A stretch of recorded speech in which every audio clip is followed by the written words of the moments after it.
position, but offensive linemen, whether it be the guard, center, or tackle, the price seems to be getting higher and higher. And if you're getting Aaron Brewer for $4 million, that's a bargain because you can bench him and not sort of feel bad about paying him the money because he can be a swing guy. But I truly do believe that they have their left tackle in Dillard, who was a former first-round draft pick. I believe in their mind this is their left tackle moving forward. I think that in the draft, in the first round, they can potentially move back in the first round or get best player available. They don't necessarily have to go the left tackle route. They can go a guard, the best guard out there. They can go the best center out there. I think they've given themselves leeway to go get the best player available in the draft with their first-round pick. Correct me if I'm wrong. Generally speaking, teams tend to not value the center in the draft very much, right? I mean, you got to be like you got to be those, a dominating center. Yeah. Sean Payton drafts centers in the first round like a freaking maniac. Yeah, he's and he the would be an only outlier. one. Yeah. He's the outlier here. He drafted a center in back-to-back drafts in the first round. But this move would tell you that they feel like Aaron Brewer is going to be their center. I think, unless he plays his way out of it, he's been starting. He's a Vrabel guy.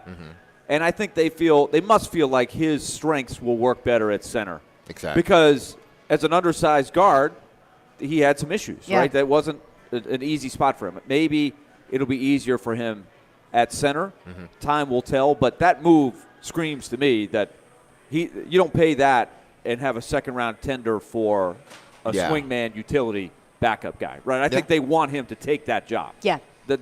Now, but if he doesn't, I don't think they feel like, we're paying him too much. Right. He's not useless. Exactly. But that still be a little hefty to pay. Yeah. Second-round tender. That's a hefty amount to pay for a guy that you expect to sit on the bench. Yeah. Because I hear you about Orlando Brown. I want to get into Orlando Brown's deal because that's a really interesting deal. It's an interesting deal for sure. But, that's a certified starting left tackle in the league. I don't know if Aaron Brewer is right now at his size a certified starting offensive lineman in the NFL. I mean, he, from a technique standpoint, he's a starter. But because of him being undersized, he's sort of that. He can be a liability at times. A guy, you got those 320-pound defensive tackles, 340, that are going to just hunker down and try to burrow you over. I think they believe if they put him at center, at least they can give him some help. They can give him a little bit more help with the two guards on either side. Yeah. But, I mean, I can see him picking up a little bit more weight. I don't know how much weight he can pick up. What is he, 270, 280 right about now? On the Titans website, he's listed as 275, and then in his description, it's listed as 290 something. So he's around 280 probably. Yeah, law of averages there. He can gain, maybe 10 more pounds, but in gaining that, can he keep it throughout the whole season? He's probably just naturally a smaller guy to play that position. He's more of a sort of a defensive end / linebacker than he is an offensive lineman. I would probably agree. Based upon weight. Right. Yeah. But I do think you're starting to see the offensive line shape up, where just a couple of weeks ago, I can speak for myself, but I think a lot of Titans fans felt the same way of, how in the world are you going to fill up this entire offensive line?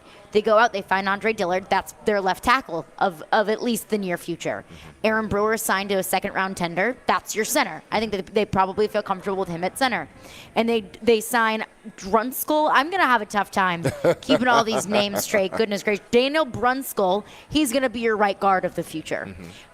Is Nicholas Petit-Frere your right tackle of the future? Maybe, maybe not. But now you're starting to see it shape up, where you might go into the draft only needing one, maybe two positions on the offensive line, whereas I thought we might be going into the draft needing 4 to 5.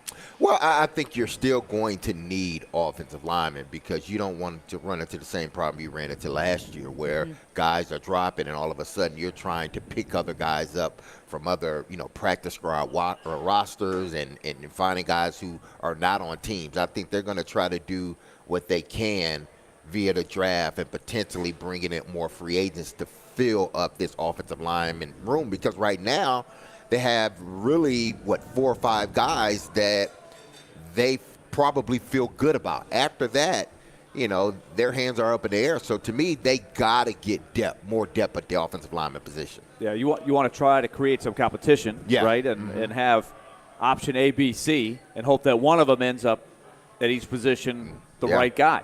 So that's a good question. Is how much have they budgeted with what they have from draft capital and free agent or cap money to go get guys to fill those spaces? Because that's really everything starts with that. If you tell me they're going to have an improved offensive line, you need a little luck with health.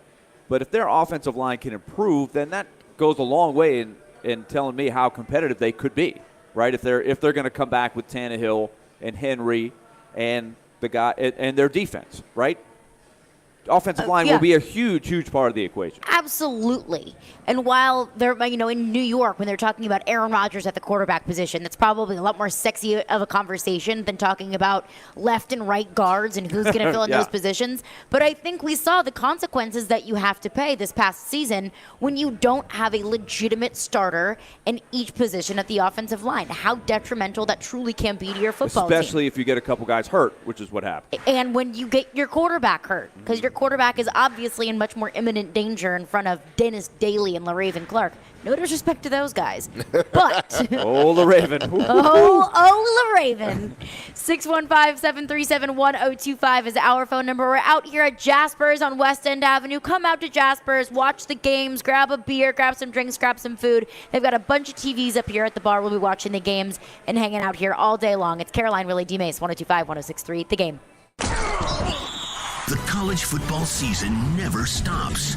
ESPN college football analyst Trevor Manich joins Stillman and Company every Tuesday at 4:30. They've got to do what Nick Saban in Alabama has done so successfully over the last 10 years. Presented by Houston Clinic Orthopedics on Nashville's best sports talk, 102.5 and 106.3 The Game and the Game Nashville app.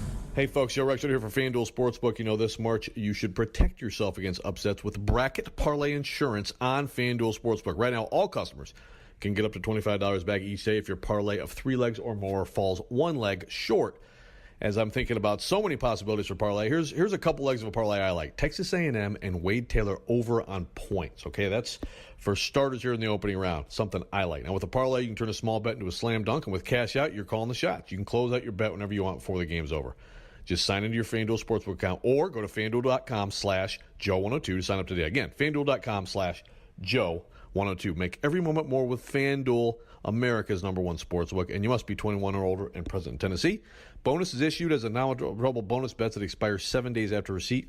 Max bonus bet, $25 per day, unless otherwise specified. Restrictions apply. See full terms at sportsbook.fanduel.com.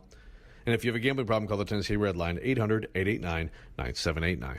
What if you could be credit card debt-free in 10 days and save as much as $1,000 a month? Loan Pronto's all-new Express Equity Line of Credit program is just what you need. Hey, Willy Donick here. You don't have to do a full home refi. You can tap a small portion of the equity you have and enjoy a super low monthly payment. With Loan Pronto's Express Equity Credit Line, you can close in 7 to 10 days. And a $50,000 loan would only cost you around $400 a month. It's that money to pay off high-interest credit cards or do a home improvement. You can access up to 90% of your home's equity, and 9 out of 10 homeowners won't even need an appraisal. Even if you did a total refi recently or just bought your home, you can tap the equity with this fast, easy program. Stop the madness and say no to 24% interest fees. Call Loan Pronto today. 615-499-5780. That's 615-499-5780 or go to loanpronto.com. Equal housing lender, NMLS 166-1781, subject to lender approval.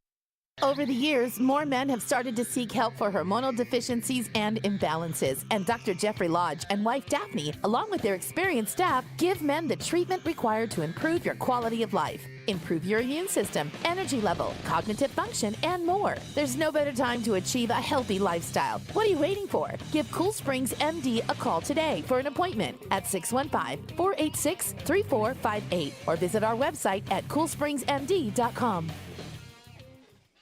For one day only, Saturday, March 25th, get 5+ acres and a new cabin package on sale for only $69.9 during the Nashville Acreage Grand Opening Land Sale. Don't miss this once-in-a-lifetime opportunity to get the best of both worlds. Flat, usable, prime Nashville acreage with the biggest and most spectacular ridgeline views in the entire Nashville area. Priced below market prices. Come explore this recreational paradise and make your dreams of owning exceptional Nashville acreage a reality for less. With 5+ acres and a new cabin package for just $69.9. Best of all, these properties include first-class infrastructure like county water, electric, and county road frontage. All huge advantages in today's market. Appointment times are filling up fast. Call now to book your private tour. 615-437-6348. That's 615-437-6348. Cabin kit package for materials only. Delivered to site by third party. Taxes and delivery not included. Price is subject to change without notice or obligation. Call for complete details. An equal housing opportunity.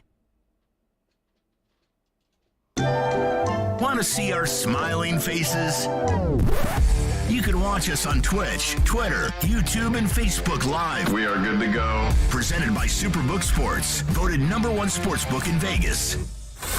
Having some fun in the midday.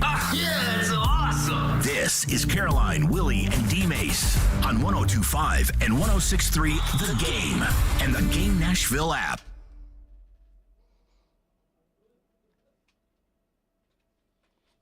102.5, 106.3 The Game and the Game Nashville app. And hey, 102.5 The Game is live from Jasper's, located in 1918 West End Avenue, for the first day of tournament games. Come out, enjoy the games with us, and while you are here, take advantage of the shot and a beer special. That's a shot of Nelson's Greenbrier Tennessee whiskey plus a bottled domestic beer for just $10. Jasper's, oversized bar, TVs, and game room. Make them the place to catch all the games. I know Dmase is getting a shot and a beer after the show. Oh, I feel it might be. Now, because here's one of the reasons. Here's one of the reasons it might happen. Michelle, big Kentucky person.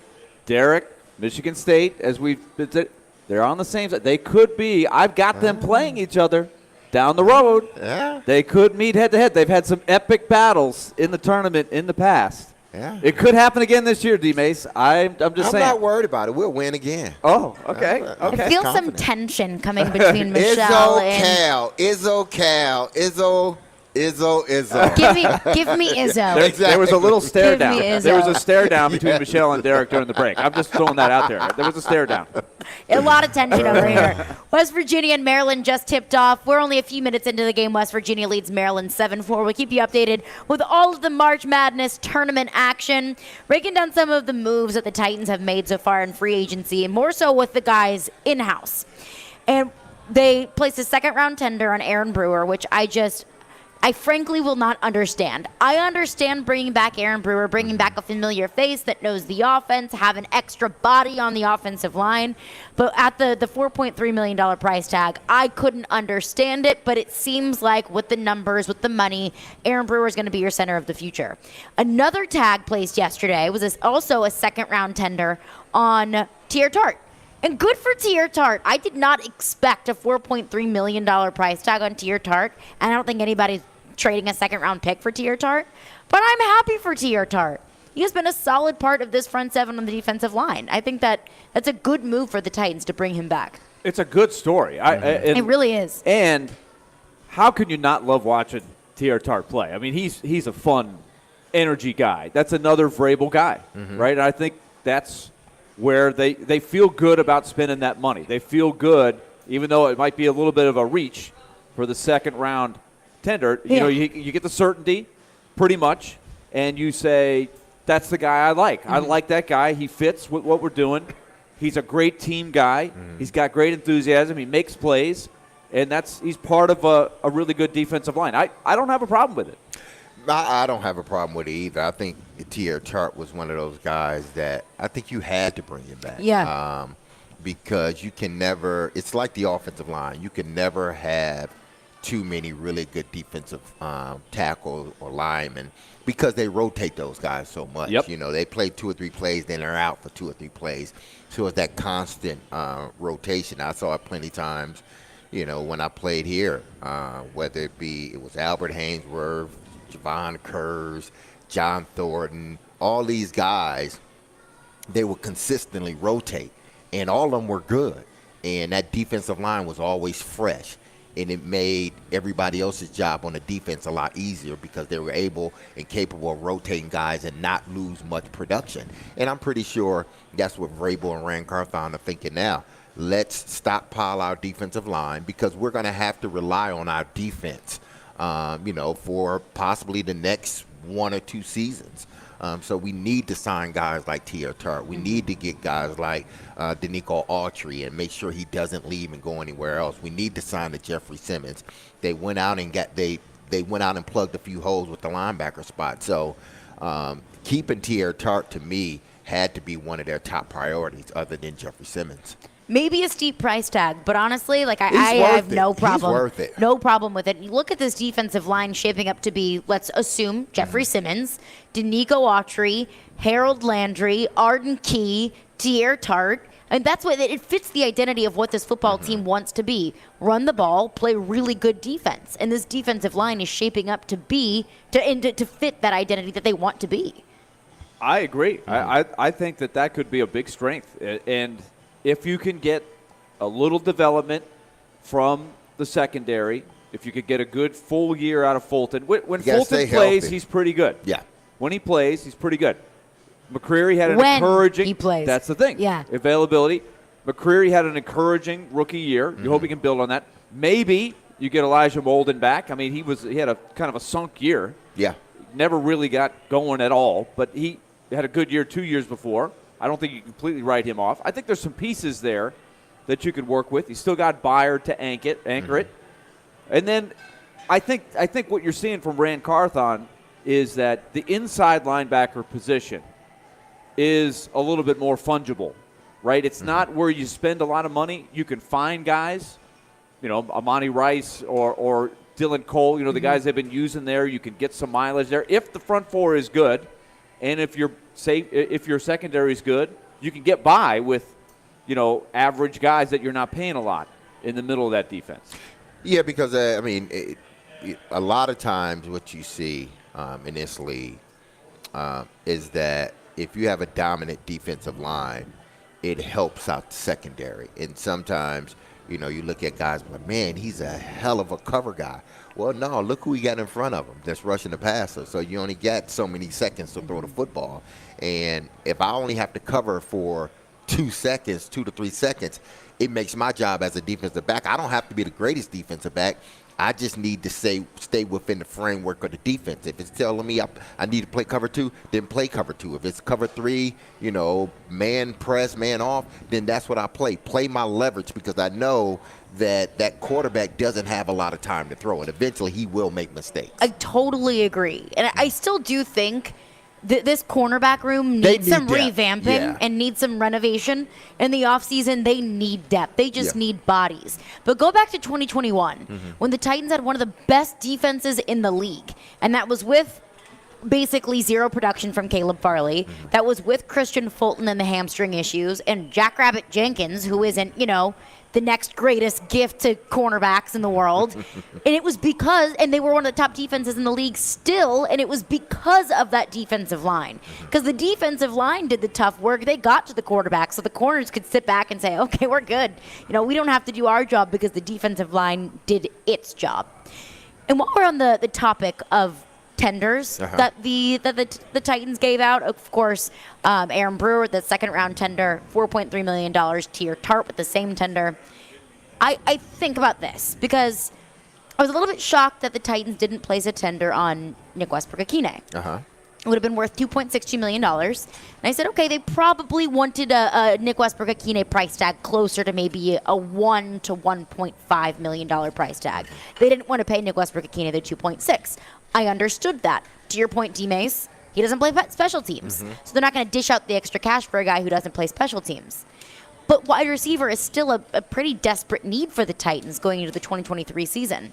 So you place a second-round tender on Aaron Brewer, and you're not going to place a tender on Nick Westbrook-Ikhine for almost half the price? And I don't think either of them are legitimate starters at their respective positions. But I was a little bit surprised to see that much money dished out to Aaron Brewer and not to Nick Westbrook-Ikhine when they're both positions of need. Well, I think one reason they possibly did it because they're going to allow him to go and test the market. From what from what has come out, they offered him a contract. He rejected the contract. He wants to go out and test the market. And go for it. The Titans are, hey, listen, go for it. Test the market. And if he can't find, a deal out there that he likes, then there's a possibility of him coming back on a one-year deal at the price that they were going to give him. But I do believe they believe in their mind they have something in Racey McMath. They want to see, has he taken that step this year at being not necessarily a starter, but that number 3 receiver. Then you got to remember they got Kyle Phillips that's still there. He dealt the whole season with a bunch of injuries, but he showed promise when he did play. So they have a few guys that they think can contribute along with Traylon Burks, but you're right. They do need to bring more guys in. I don't fault them. I would have tried to sign Nick Westbrook-Ikhine, and not let him hit the open market, but I'm not going to overpay for him. Right. Because he's a 3-4, but he doesn't play special teams.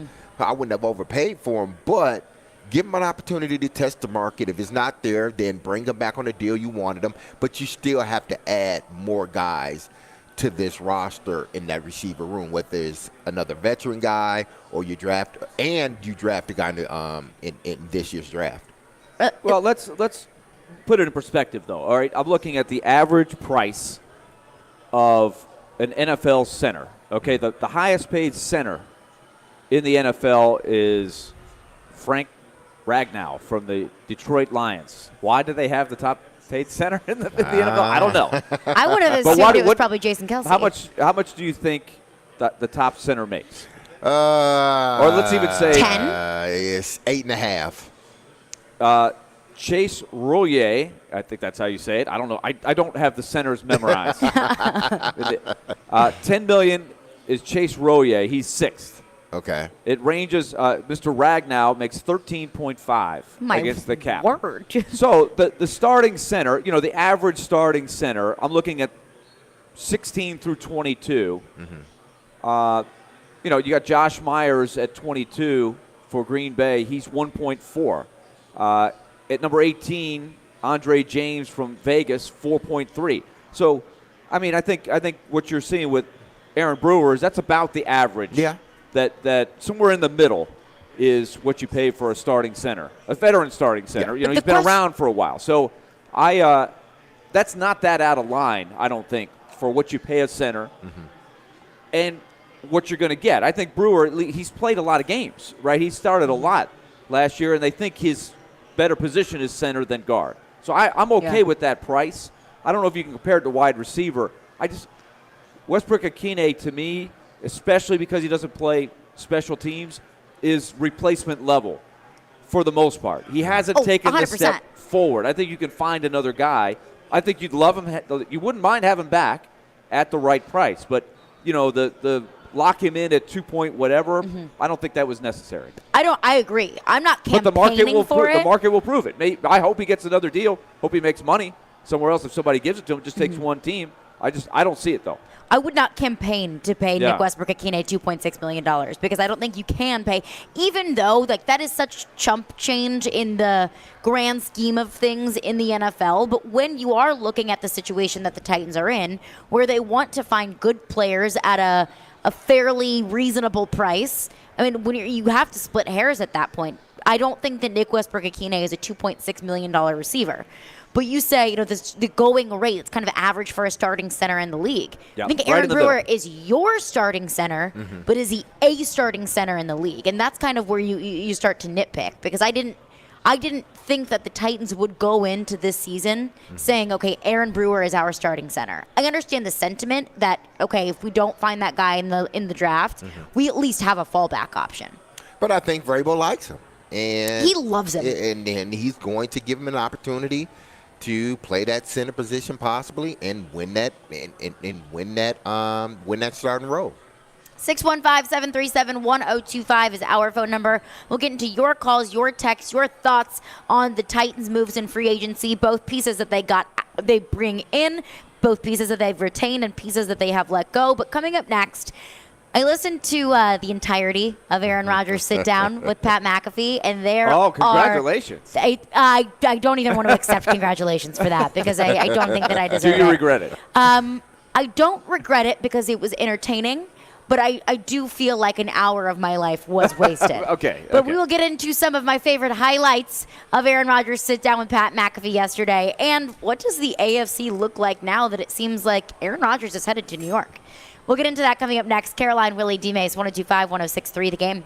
1, 2, 3. What other changes are ahead for the Titans? Could Rand Carthon seriously be looking to move Derrick Henry? Are they contemplating a rebuild? 1, 2, 3. Could the two-tone blue add in free agency? There has to be some sacrifice on the other side of the ball. Could be. Are you telling people I can't spend money in free agency? Where's the money? 1, 2, 3. Keep it locked to Nashville's best Titans talk. Talking Titans? 102.5 and 106.3 The Game and the Game Nashville app. Hey, time to tell you about Lee Company. They are a proud sponsor of our Nashville Predators radio coverage, which will continue tonight. Tonight is an ESPN Plus game down in Smashville. The Predators against the Chicago Blackhawks. Nashville trying to keep it rolling. They're 8-2-1 in their last 11, trying to creep up and continue to put pressure on the playoff chase. So that will start tonight at 7 o'clock. 6 o'clock, Max Hers will have our coverage here on 102.5 The Game.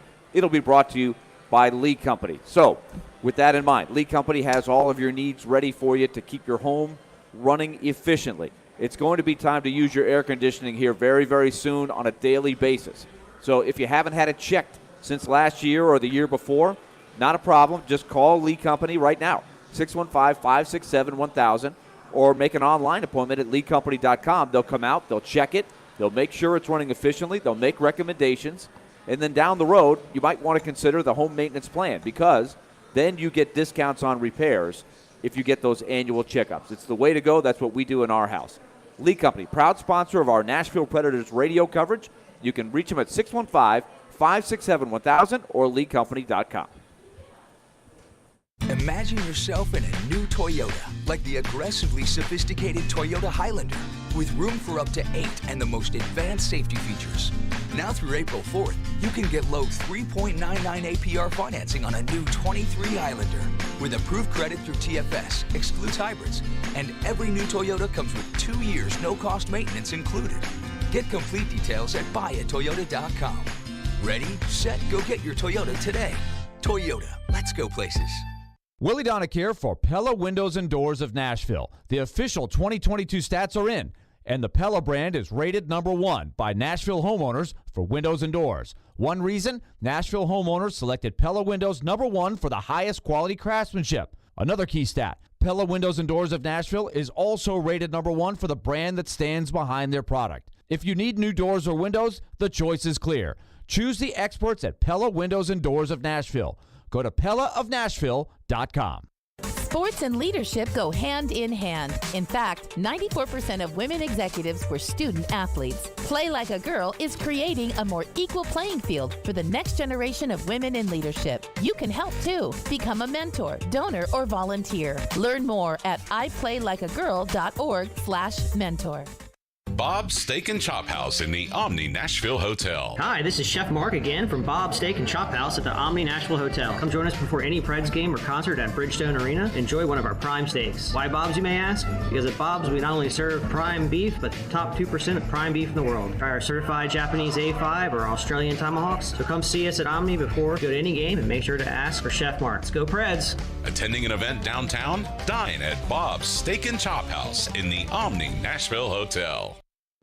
In a world where human interaction seems to be reduced to chats and clicks and emails, where transactions are measured only by speed, where corporate policies overrule common sense, sometimes you just want to go old school. Welcome to Genesis Diamonds, a refreshing experience where personal relationships and authentic interaction are the norm, not the exception. At Genesis, you're here celebrating something awesome in your life, and we want to know all about it. We want to hear your story, listen to your requests, and be a meaningful part of whatever occasion this is. A proposal, an anniversary, a birthday, graduation, push gift, sweet 16. If it's important to you, it's important to us. So we don't care how long it takes. We're not paid on commission, and we're not beholden to some corporate rule book. We just want to help you get what you want to make it into a special memory. So take a break from modern shopping and go old school with us at Genesis. Let's start a real relationship that you can count on for life. Genesis Diamonds, Green Hills, and Cool Springs. Middle Tennessee, you can count on an award-winning service team for all your home maintenance and improvement needs. Lee Company, we're A+ rated with the Better Business Bureau and trusted by thousands of homeowners in our community. Our team is ready to assist with all your home maintenance projects, heating and air conditioning, plumbing, electrical, appliance service, and more. Experience the convenience of calling one phone number for all your home maintenance needs. Call Lee Company today at 615-567-1000 or visit leecompany.com. Join 102.5 The Game live from the Rusty Nail in Hermitage on Friday, March 17th. And the three is good. Take in the first round of games during a St. Patrick's Day celebration. Enjoy $3 two-lane beer drafts all month long during the tournament. Yes! What a shot! Plus a great local atmosphere with a big back patio and volleyball courts. There's also great drinks and great food, especially the wings. That's Friday, March 17th at the Rusty Nail in Hermitage. Doors open at 10. This is Philip Forsberg. You're listening to Nashville's best sports talk, ESPN 102.5 The Game. At this point, as I sit here, I think since Friday, I made it clear that my intention was to play, and my intention was to play for the New York Jets. Okay. And I haven't been holding anything up at this point. It's been compensation that the Packers are trying to get for me and kind of digging their heels in. So I would just... I think it is interesting at this point to step back and look at the whole picture. There you go. That was Aaron Rodgers yesterday on the Pat McAfee show. And I did take an hour out of my day. Okay, so that's what I want to know. It was an hour? It was an hour long. A full hour? A full hour. Of the hour, how much meat was there in there? Like, could it have been done in 20 minutes? Could it have been done in 10 minutes? You just heard it. That was the meat. That was the meat. So the rest of it was just kind of nothing. He was bloviating about the darkness retreat. Bloviating. Okay. There we go. On and on about the darkness retreat, and then talking about what time he was fed at the darkness retreat and how he used that to kind of count the days and what he was doing in the darkness retreat. And then he went through an entire soliloquy about the history of the Green Bay Packers organization. Was it Shakespearean? It was awfully Shakespearean. Okay. Yeah, big Macbeth vibes. Okay. It was. I mean, he went on and on and on about the construct of the Green Bay Packers organization and who works where in the history of the organization, his history with Green Bay. There was a point in time where I was like, I had to take my eyeballs open so I could just see. I'm like, there's got to be something juicy. Well, at least he knew the history of Green Bay, so that tells you he was paying attention. That is true. Yeah. I didn't think about that, Dmase. Good glass half full view of that.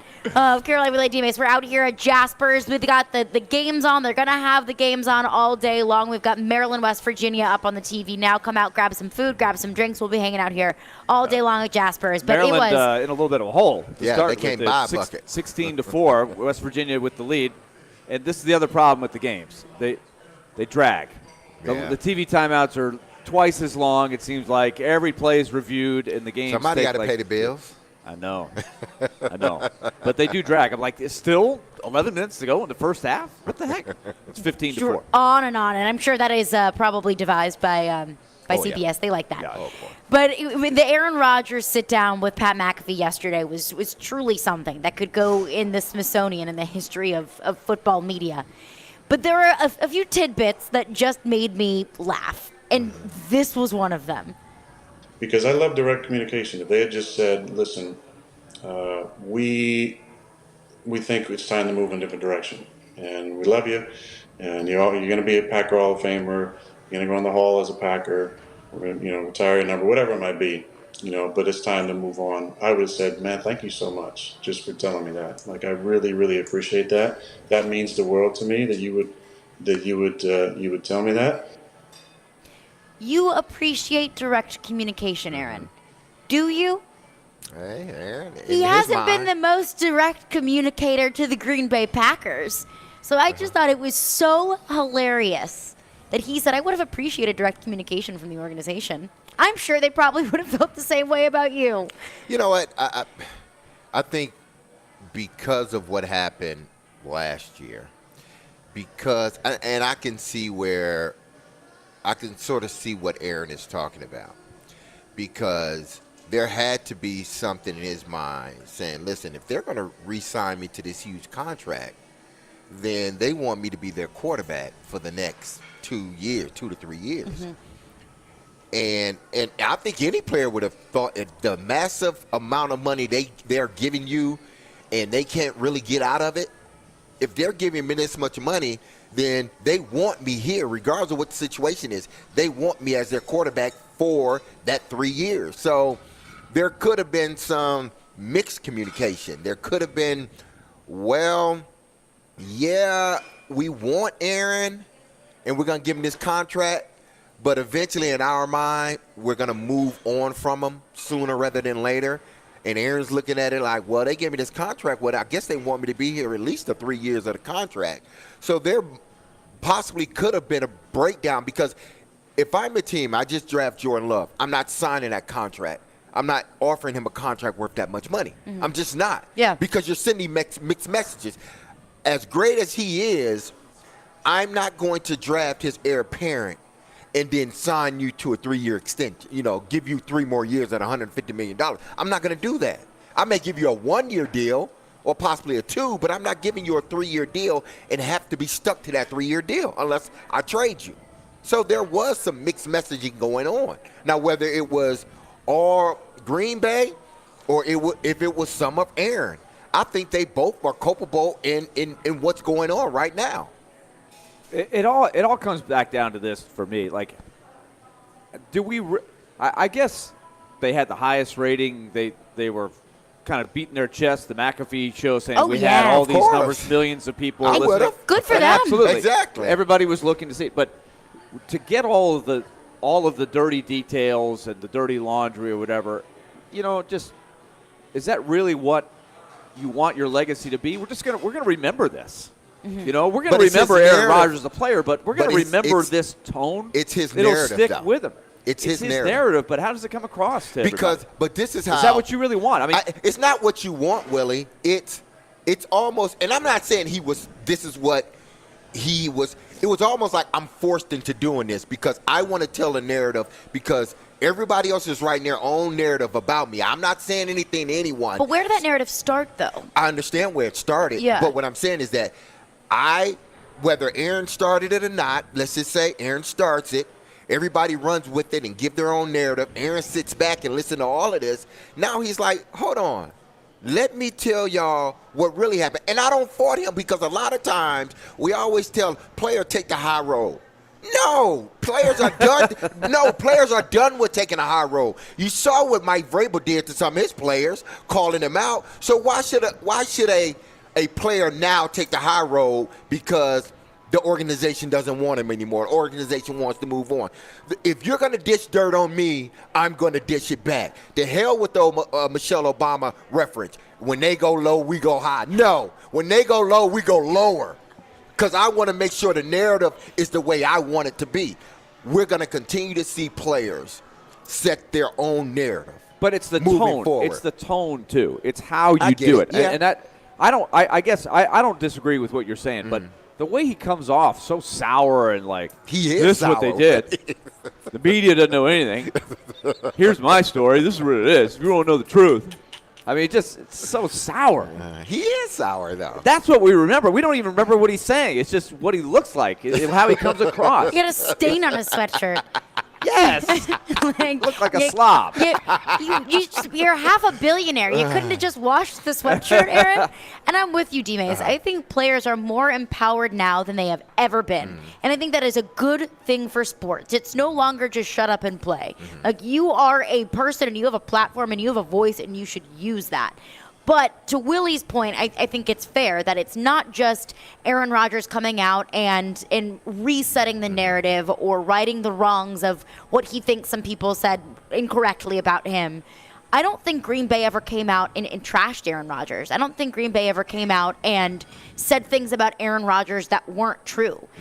The only thing that I heard come out about the Green Bay Packers, and it wasn't that they stood at a podium and had a press conference about it, it was more so kind of beat writers saying, We're ready to move on from Aaron Rodgers. And I don't think anybody would fault the Green Bay Packers organization for wanting to do that. I mean, he's been putting them through the ringer over the past few years. I don't blame Green Bay for wanting to cut ties with Aaron Rodgers. I don't blame Aaron Rodgers for feeling a little bit salty about that. But I see the sides. I see the perspective from both sides, and I don't think that Aaron Rodgers should come across so crass about it. I mean, yes, I get that part. But again, whether it be right or it be wrong, listen, I don't feel sorry for Green Bay. I don't feel sorry for Aaron Rodgers. Aaron Rodgers gets his money. Green Bay put themselves in this position where now they gotta bend the knee to Aaron Rodgers because of the contract that they gave him. Again, if you knew 100% that Jordan Love was your guy, which I don't believe they really think he's 100% their guy, but they just want to move on from Aaron Rodgers. If you thought that Jordan Love was your guy 100%, you don't sign Aaron Rodgers to that contract. You just don't. You allow him to walk. You trade him a year before you have to do that. But they were not convinced that Jordan Love was the guy, and they wanted to try to hold on to Aaron Rodgers as long as they possibly could. He was their future insurance policy just in case things doesn't work out with on Jordan Love. But it got to the point where they just got tired of like his antics, period. They got tired of the back and forth, and they're like, okay, we're done. Let's walk away. But it's your fault because you signed him to that deal. I don't blame either side. Yeah. 615-737-1025 is our phone number. We'll get your calls, your texts, your thoughts on that. But coming up next, now that it seems more likely than ever that Aaron Rodgers is going to New York, is he going to get another Super Bowl in his time in New York? We'll get into her thoughts as well. Caroline, Willy, Dmase, 1025-1063 The Game. The winner is... Listen all this week to Chase and Michelle for your chance to win 4-day passes to the Bourbon and Beyond Festival. Really gearing up here, Chase. I'm excited. Oh, yeah! It's the world's largest bourbon and music festival, coming September 14th through the 17th in Louisville, Kentucky. Makes you want to dance. Yeah, I love it. Oh, let's move to it. Listen all this week for your chance to win on Chase and Michelle. I am listening. From 102.5 and 106.3 The Game. It's Family Leisure's Factory Direct Sale. Truckloads of new model merchandise from all their factories arriving daily. Okay. Spas from Artesia and Catalina and American Select Spas as low as $29.99. All their new patio furniture styles, Hanneman, Tropitone, and Woodard are on sale. That's interesting. Family Leisure has factory direct pricing on pools. 24-foot pools starting as low as $29.99 installed. Grills, smokers, and grill islands are on sale too. That's right. That's Family Leisure's Factory Direct Sale. Going on now. Both locations, Antioch and Franklin. In St. Pete, Clearwater, Florida, the fun extends beyond the beach. Because here, the arts are alive, the food is al fresco, and the nightlife is electric. So let's forget the cold and find our place in the sun. Let's explore captivating collections at the Salvador Dali Museum and bask in bay views from the St. Pete Pier. Let's fill up on fresh-caught cuisine and catch up over cold craft beer on rooftop patios. Day or night, let's shine. Plan your escape at visitstpeteclearwater.com. It's that time of year, the insanity, the madness, the tournament. Your friends showing up at your house to watch the games and eat all your food. You want to be a good host, but you don't want total chaos, and Central Barbecue has the solution. Bulk order some slow-smoked barbecue and pick it up right before tip-off. Stop by either Nashville location or place an order at eatcbq.com. Come by the Hillsboro location between 11 a.m. and 6 p.m. March 23rd to see a live broadcast with 102.5 The Game. There will be giveaways and more. Whatever your plans are for this madness, you'll be taken care of at Central Barbecue. Finding great people to hire is like trying to find a needle in a haystack. It's pretty difficult, right? Well, ZipRecruiter has mastered finding a needle in a haystack, so they take it to the next level. They make hiring so simple that it's like finding a needle in a needle stack. And that's why you should try ZipRecruiter for free at ZipRecruiter.com/radio. Here's what it's like to use ZipRecruiter. They have so many qualified candidates that it's easier to find the right ones for your roles. In fact, 4 out of 5 employers who post on ZipRecruiter get a quality candidate within the first day. That's a lot of needles. So how do they do it? ZipRecruiter's powerful technology sends you candidates who are a great match for your job, and you can even invite your top choices to apply. So if you want less hay and more needles, head to ZipRecruiter. And right now, you can try ZipRecruiter for free. That's right, free at ZipRecruiter.com/radio. That's ZipRecruiter.com/RADIO. ZipRecruiter.com/radio. ZipRecruiter, the smartest way to hire. For one day only, Saturday, March 25th, get 5+ acres and a new cabin package on sale for only $69.9 during the Nashville Acreage Grand Opening Land Sale. Don't miss this once-in-a-lifetime opportunity to get the best of both worlds. Flat, usable, prime Nashville acreage with the biggest and most spectacular ridgeline views in the entire Nashville area. Priced below market prices. Come explore this recreational paradise and make your dreams of owning exceptional Nashville acreage a reality for less. With 5+ acres and a new cabin package for just $69.9. Best of all, these properties include first-class infrastructure like county water, electric, and county road frontage. All huge advantages in today's market. Appointment times are filling up fast. Call now to book your private tour. 615-437-6348. That's 615-437-6348. Cabin kit package for materials only. Delivered to site by third party. Taxes and delivery not included. Price is subject to change without notice or obligation. Call for complete details. An equal housing opportunity. They're insightful. To me, you got a left guard situation you got to figure out. Credible. I trust this guy more than this guy. But sometimes they just argue. Why do you like the NFL playoffs? Those teams lose. I don't want college football to be the NFL. When they get... Robbie Stanley and Joe Rexrode are Robbie and Rexrode. Weekdays from 6 to 9 on 102.5 and 106.3 The Game and the Game Nashville app. This is Caroline, Willy, and Dmase on 102.5 and 106.3 The Game and the Game Nashville app. At this point, as I sit here, I think since Friday, I made it clear that my intention was to play, and my intention was to play for the New York Jets. Okay. And I haven't been holding anything up at this point. It's been compensation that the Packers are trying to get for me and kind of digging their heels in. So I would just... I think it is interesting at this point to step back and look at the whole picture. The teams have been selected for the college basketball tournament, so that means it is time for you to sign up and play the official Game Bracket Challenge, brought to you by Twin Peaks, home of 29-degree drafts and wall-to-wall sports, and the Bluffs at Rocky Ridge. Enjoy the biggest and best views in the Nashville area from your dream acreage home site. Call now 866-GET-LAND and go to theGameNashville.com/bracket challenge or the Game Nashville app now and pick your teams for a chance to win tickets to see Luke Combs at Nissan Stadium on Saturday, April 15th. So there we heard Aaron Rodgers on the Pat McAfee Show saying on Friday he thought the deal was done. He was headed to New York. He had every intention of playing in New York. So I will ask you the question. Will he win a Super Bowl in New York? Oh, boy. No. He will not. Does he have an opportunity to win? Yes, I think he does. Does the odds for the Jets winning the Super Bowl go up? Yes, it does. Yeah. Go up tremendously. But it's just a gauntlet that he has to go through. Not to say that Aaron Rodgers can't go through it, because I think this is probably the first time in the last couple of years that he's going to have a really, really good defense.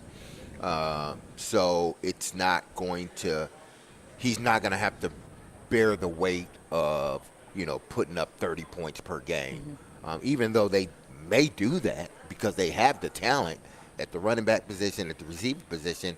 Obviously, I think they got to work on their offensive line, but I think when you're talking skill position-wise, they got a really good running back in Hall. You got Garrett Wilson. You got Alan Lazard now.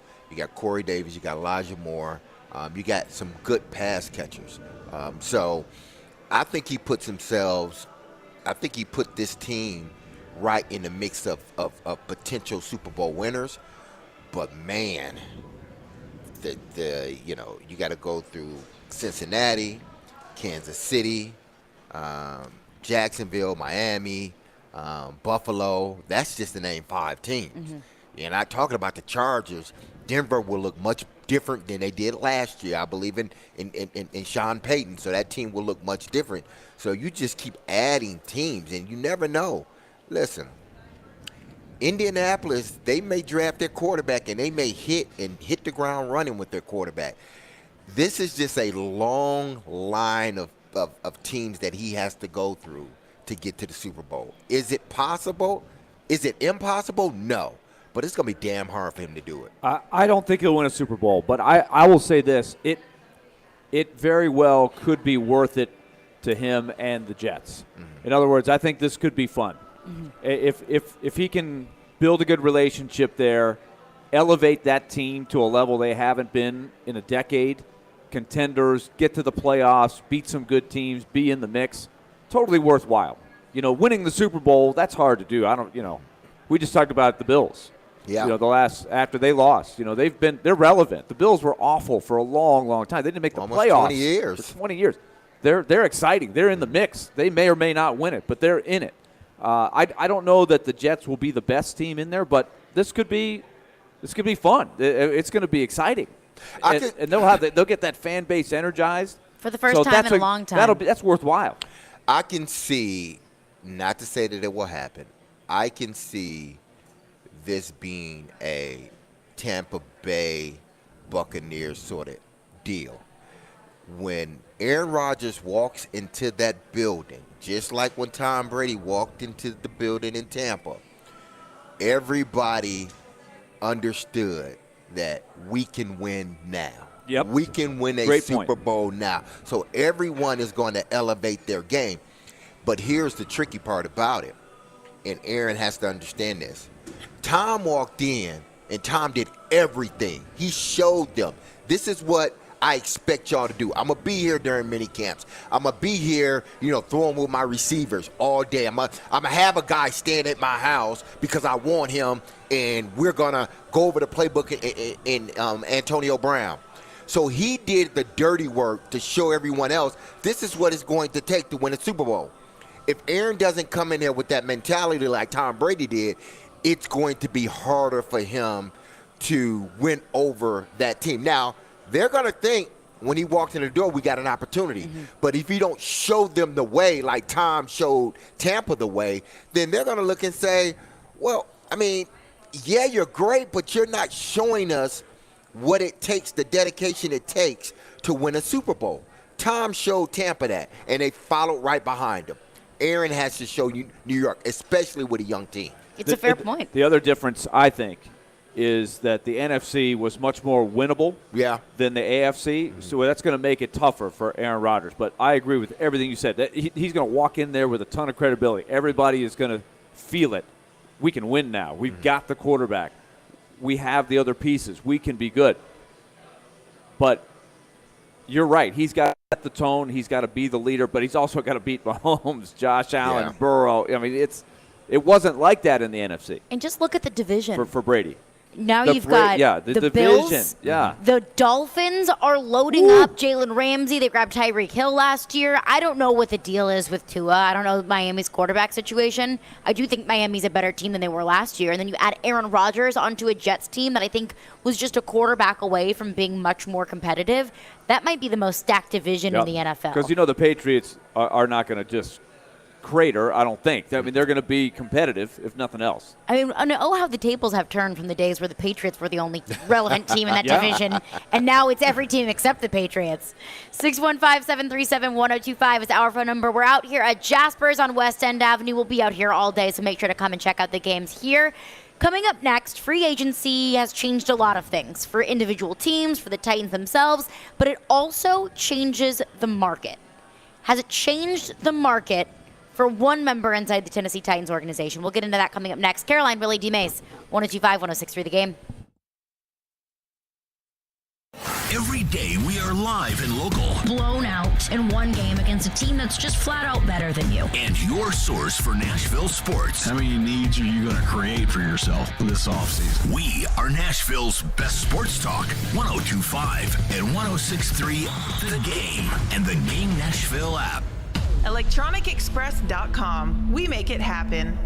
Do you have a VA loan? In this housing market, homeowners with VA loans have access to a ton of instant cash. Hey, Willy Donick here. Do you need cash to pay off credit cards and other high-interest loans? How does a check for 80 or 90 grand sound right now? Loan Pronto is helping veterans every day get the money they need with a quick and easy zero-cost cash-out refi with zero closing costs. With a VA loan, it's really cool because you can access up to 100% of your home's value. That's 100%. Use that money to pay off credit cards, home equity equity lines, car loan. Consolidate all your payments into one check per month and close in 2 weeks. Most homeowners who do this end up cutting their overall monthly payments by $800. And Loan Pronto's all-digital process makes it fast and easy. They're doing loans with super low APRs, and they love working with veterans. Call now. See what your options are. Call Loan Pronto, 615-499-5780. That's 615-499-5780, or go to loanpronto.com. Equal housing lender, NMLS 1661781, subject to lender approval.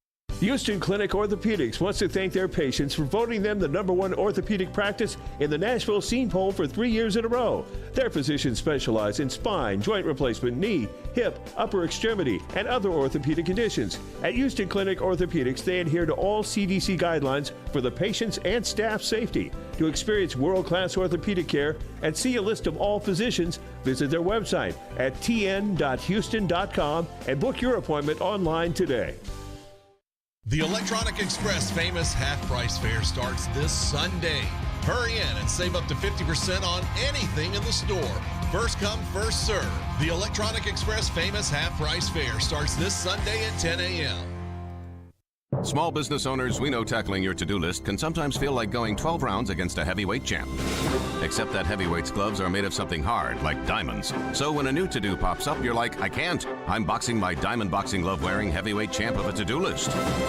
At Progressive, we don't want to make your day any harder. That's why we make it easy with over 30 customizable coverage options, so you can finally land a knockout blow. See if you can save on business insurance in as little as 6 minutes at ProgressiveCommercial.com. Progressive Casualty Insurance Company. Coverage provided and serviced by affiliated and third-party insurers. Your Game Center update. Tom Pelissero reported that the Cincinnati Bengals are signing four-time Pro Bowl tackle Orlando Brown Jr., a 4-year, $64 million deal with about $31 million in signing bonus, the largest ever for an offensive lineman. The Dallas Cowboys have released Ezekiel Elliott, and Aaron Rodgers joined the Pat McAfee Show on Wednesday to let the world know where he wants to play next year. At this point, as I sit here, I think since Friday, I made it clear that my intention was to play, and my intention was to play for the New York Jets. Okay. And I haven't been holding anything up at this point. It's been compensation that the Packers are trying to get for me and kind of digging their heels in. So I would just, I think it is interesting at this point to step back and look at the whole picture. Today, the tournament officially begins. The Tennessee Volunteers will tip off at 8:40 tonight against Louisiana. And Vanderbilt advanced to the second round of the NIT and will take on the Michigan Wolverines Saturday morning at 11 a.m. This report is brought to you by the law offices of Amanda Gentry. I'm Michelle Knezvik for 102.5, 106.3 The Game. For more, follow us on Twitter at 102.5 The Game or visit thegamenashville.com. Live from the Hiller Plumbing, Heating, Cooling, and Electrical Studios. WPRT-FM Pegram, WPUC HD2 Laverne.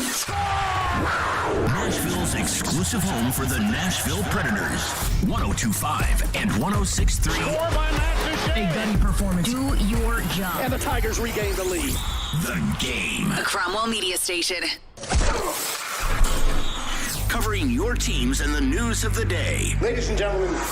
This is Caroline, Willy, and Dmase. Who is pleasant to listen to. With Caroline Fenton, Willy Donick, and former NFL wide receiver Derek Mason. You are hands down my favorite radio personality of all time. On 102.5 and 106.3 The Game and the Game Nashville app. With no further ado, Caroline, Willy, Dmase, 102.5, 106.3 The Game and the Game Nashville app. We are live from the Hiller Plumbing, Heating, Cooling, and Electrical Game Studios, streaming live on Twitch, Twitter, YouTube, and Facebook Live every single day. Our video streaming is brought to you by Superbook Sports. We are out here at Jasper's on West End Avenue. They've got West Virginia, Maryland, and that game just got a whole lot more interesting.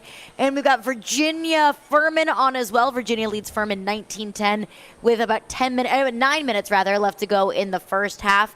We're out here at Jasper's all day long. Come out, watch the games, grab some food, grab some drinks. It's a great place to watch the games. They got a bunch of TVs up on the bar.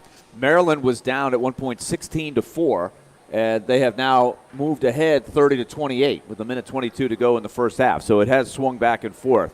The old 8 versus 9, right? You usually expect a close game. Dare we call it madness?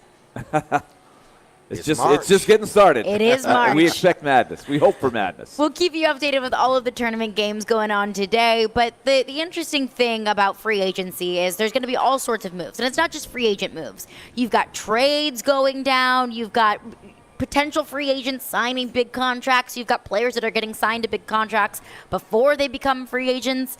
And that's the situation that the Tennessee Titans find themselves with Jeffrey Simmons. We know Jeffrey Simmons can play on that fifth-year option. Jeffrey Simmons is under contract with the Tennessee Titans. But what we know is Jeffrey Simmons wants to get paid.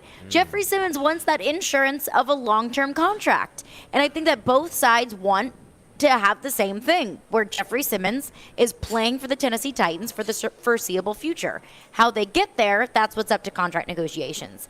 But over the last few days, those negotiations just got a whole lot more interesting because I think they got better for Jeffrey Simmons, and I think now the Titans are feeling the heat on their seat get cranked up just a little bit more because there were two players, two defensive tackles, whose contracts, were going on around the same time as Jeffrey Simmons, two defensive tackles that the Titans or Jeffrey Simmons himself could look at to kind of be the framework for the defensive tackle market. It was Deron Payne, one of them from the Washington Commanders, and Deron Payne just signed a contract with the Washington Commanders worth $22.5 million per year. And also we see Javon Hargrave with the 49ers just signed a $21 million per year contract. Now the guarantees are different on each of those contracts, but now the defensive tackle market has just shifted because Aaron Donald has kind of set that threshold for the D-tackle market. He makes 31.6, and then the closest behind Aaron Donald was $20 million. That was Chris Jones in Kansas City. So now you are seeing the defensive tackles creep up just a little bit more. So now the game has changed for Jeffrey Simmons, now that these other defensive tackles around the league are getting their money and are getting their contracts. Yeah, there's a lot of money going around. Top five guys: Deron Payne, Aaron Donald, Jason Hargrave, Chris Jones, and DeForest Buckner. Each one of them are making. The top four are making 20 plus. The only one that's making under 20 is DeForest Buckner, and he signed his deal, I believe, a few years ago. That's total cash. Now, base salary for this year. Chris Jones is at 19, DeForest Buckner's at 18, Grady Jarrett, Jonathan Allen, and then Aaron Donald at 13. Now, we know, signing bonuses and everything else is sort of worked into there as well, not necessarily in the base salary. But if you're just looking at total cash and base salary, total cash is going to take, if you believe that Aaron Donald is a top 2 or 3 defensive tackle in the National Football League, then you're talking total cash value per year. It's close to that $30 million. It has to be. His average has to be north of 25. You think for Jeffrey Simmons? For Jeffrey Simmons, yes. Now where it lands, I don't know, but I think the starting point is 25. Starting point? Yeah, because if you're looking at these other guys and what they got. And if we believe that the only person that is better than Jeffrey Simmons, and now listen, we're biased because we see Jeffrey Simmons all the time. Right. We don't see Deron Payne. We don't see Aaron Donald, Jason Hargrave, Chris Jones every week like we see Jeffrey Simmons. But if we are to believe that he is a top 2 defensive tackle, then that's what you're going to have to pay him. Now whether he takes a hometown discount, that's a different story. But it's going to start mid-20s for him. I think that's going to be, the floor. Now, it could get up to, average close to 30 per year. Now, a lot of it could be funny money at the end, where it average out to be $29 million, $29 per, but we know that he may not see the last portion of that contract. Right. He may have to rework it because I believe he will continue to get better. So he may have to rework that deal. I'm prepared for the number to be really big. I just think when you look at what Orlando Brown just got, what some of the other free agents are getting, Jeffrey Simmons is going to ask for big money. I just don't think it's going to be the hometown discount. I'd be really surprised if it ends up being something that looks team-friendly. I think he's that good. So I wouldn't be surprised if he got more. It would not totally shock me if he got more than Aaron Donald got. Really? Just because sometimes that's what the market It's what the market bears Yeah. sometimes. It's when you become the free agent. It's when you have this kind of leverage. It would not surprise me. And Aaron Donald is his money. He was guaranteed $95 million. Chris Jones guaranteed $60 million. Deron Payne guaranteed $59 million. DeForest Buckner $44 million. I gotta believe that number is going to be around the Aaron Donald, Chris Jones as far as guaranteed money. I think it's closer to Aaron Donald than to Chris Jones. I think so. I would be surprised if it would be closer to Aaron Donald. I would, because I totally understand about when you're a free agent and when you sign a contract, because that normally pushes the contracts up, really, regardless of if you are elite or not. Like, look at Christian Kirk. I don't view Christian Kirk as a top 10 wide receiver in the league, but he's reset the market for wide receivers. But I look at Deron Payne. I mean, he has one more year of experience in the league than Jeffrey Simmons does. He was drafted in 2018. He played on that fifth-year option. He's going into his sixth year, so he just signed that contract. And he just signed it last week. And he's making $21 a year, guaranteed $60 million. So that was after the Aaron Donald money. And now Deron Payne's numbers with one more year than Jeffrey Simmons in the league. He has 26 career sacks. Jeffrey Simmons has 21. So I would say, add in that extra year. Their numbers are probably very similar just in terms of sack numbers. So I would expect it to be closer to the Deron Payne contract. I think that we're looking at the guaranteed money. Now that has increased. Mm-hmm. Jeffrey Simmons probably wants close to $60 million guaranteed, if not more. Oh, he's going to get more than $60 million guaranteed. If you look at Jeffrey Simmons, and listen, if the Titans don't pay him, somebody's going to pay him. Somebody's going to give him the money. Somebody's going to give him the money he wants. Why? Because this kid is not, 23, 24 years old? It's 26. Is it 26, that old? I thought he came in young. It's 25. 25. So you're talking at least, barring injury, at least another five years of dominance at that position. What is that worth to you, Tennessee Titans, moving forward as the salary cap increases? Other teams are looking at this as well. Can we add a dominant force in the middle of our defense? A guy that not only is a good a run stuffer, he can get to the quarterback from the defensive tackle position. That is unheard of, really. Really, you're getting your sets from the outside. He changes the game from the middle on out, because now, like Aaron Donald, like Chris Jones, like Deron Payne, you have to focus on the middle of the field rather than focusing on the outside of the defense. Well, and I want to continue this conversation next, because how much has the market influenced the negotiations between Jeffrey Simmons and the Titans? And if they have, how long can the Titans truly afford to wait as more defensive tackles continue to get paid and continue to get re-signed? We'll get into that coming up next. Caroline, Willy, Dmase, and hey, Preds fans, hang out tonight before the Preds game at the Superbook Lounge and Landshark Bar and Grill, Margaritaville on Broadway with 102.5 and 106.3 The Game. You can place your bets with Superbook and enjoy great food and drink specials. Plus, enter for a chance to win a pair of tickets to an upcoming Preds home game. 102.5, 106.3 The Game. Shot like a two. Tray is good from Jordan Wright. After an amazing end-of-season run, the Vanderbilt Commodores look to win the NIT. Wright fires. Wow! Join Jerry Stackhouse and his team for every moment on your home for Vanderbilt basketball. 93.3 Classic Hits. Hey, it's Jared from my official sportsbook app, the FanDuel Sportsbook app. This March, protect yourself against upsets with bracket parlay insurance on FanDuel Sportsbook.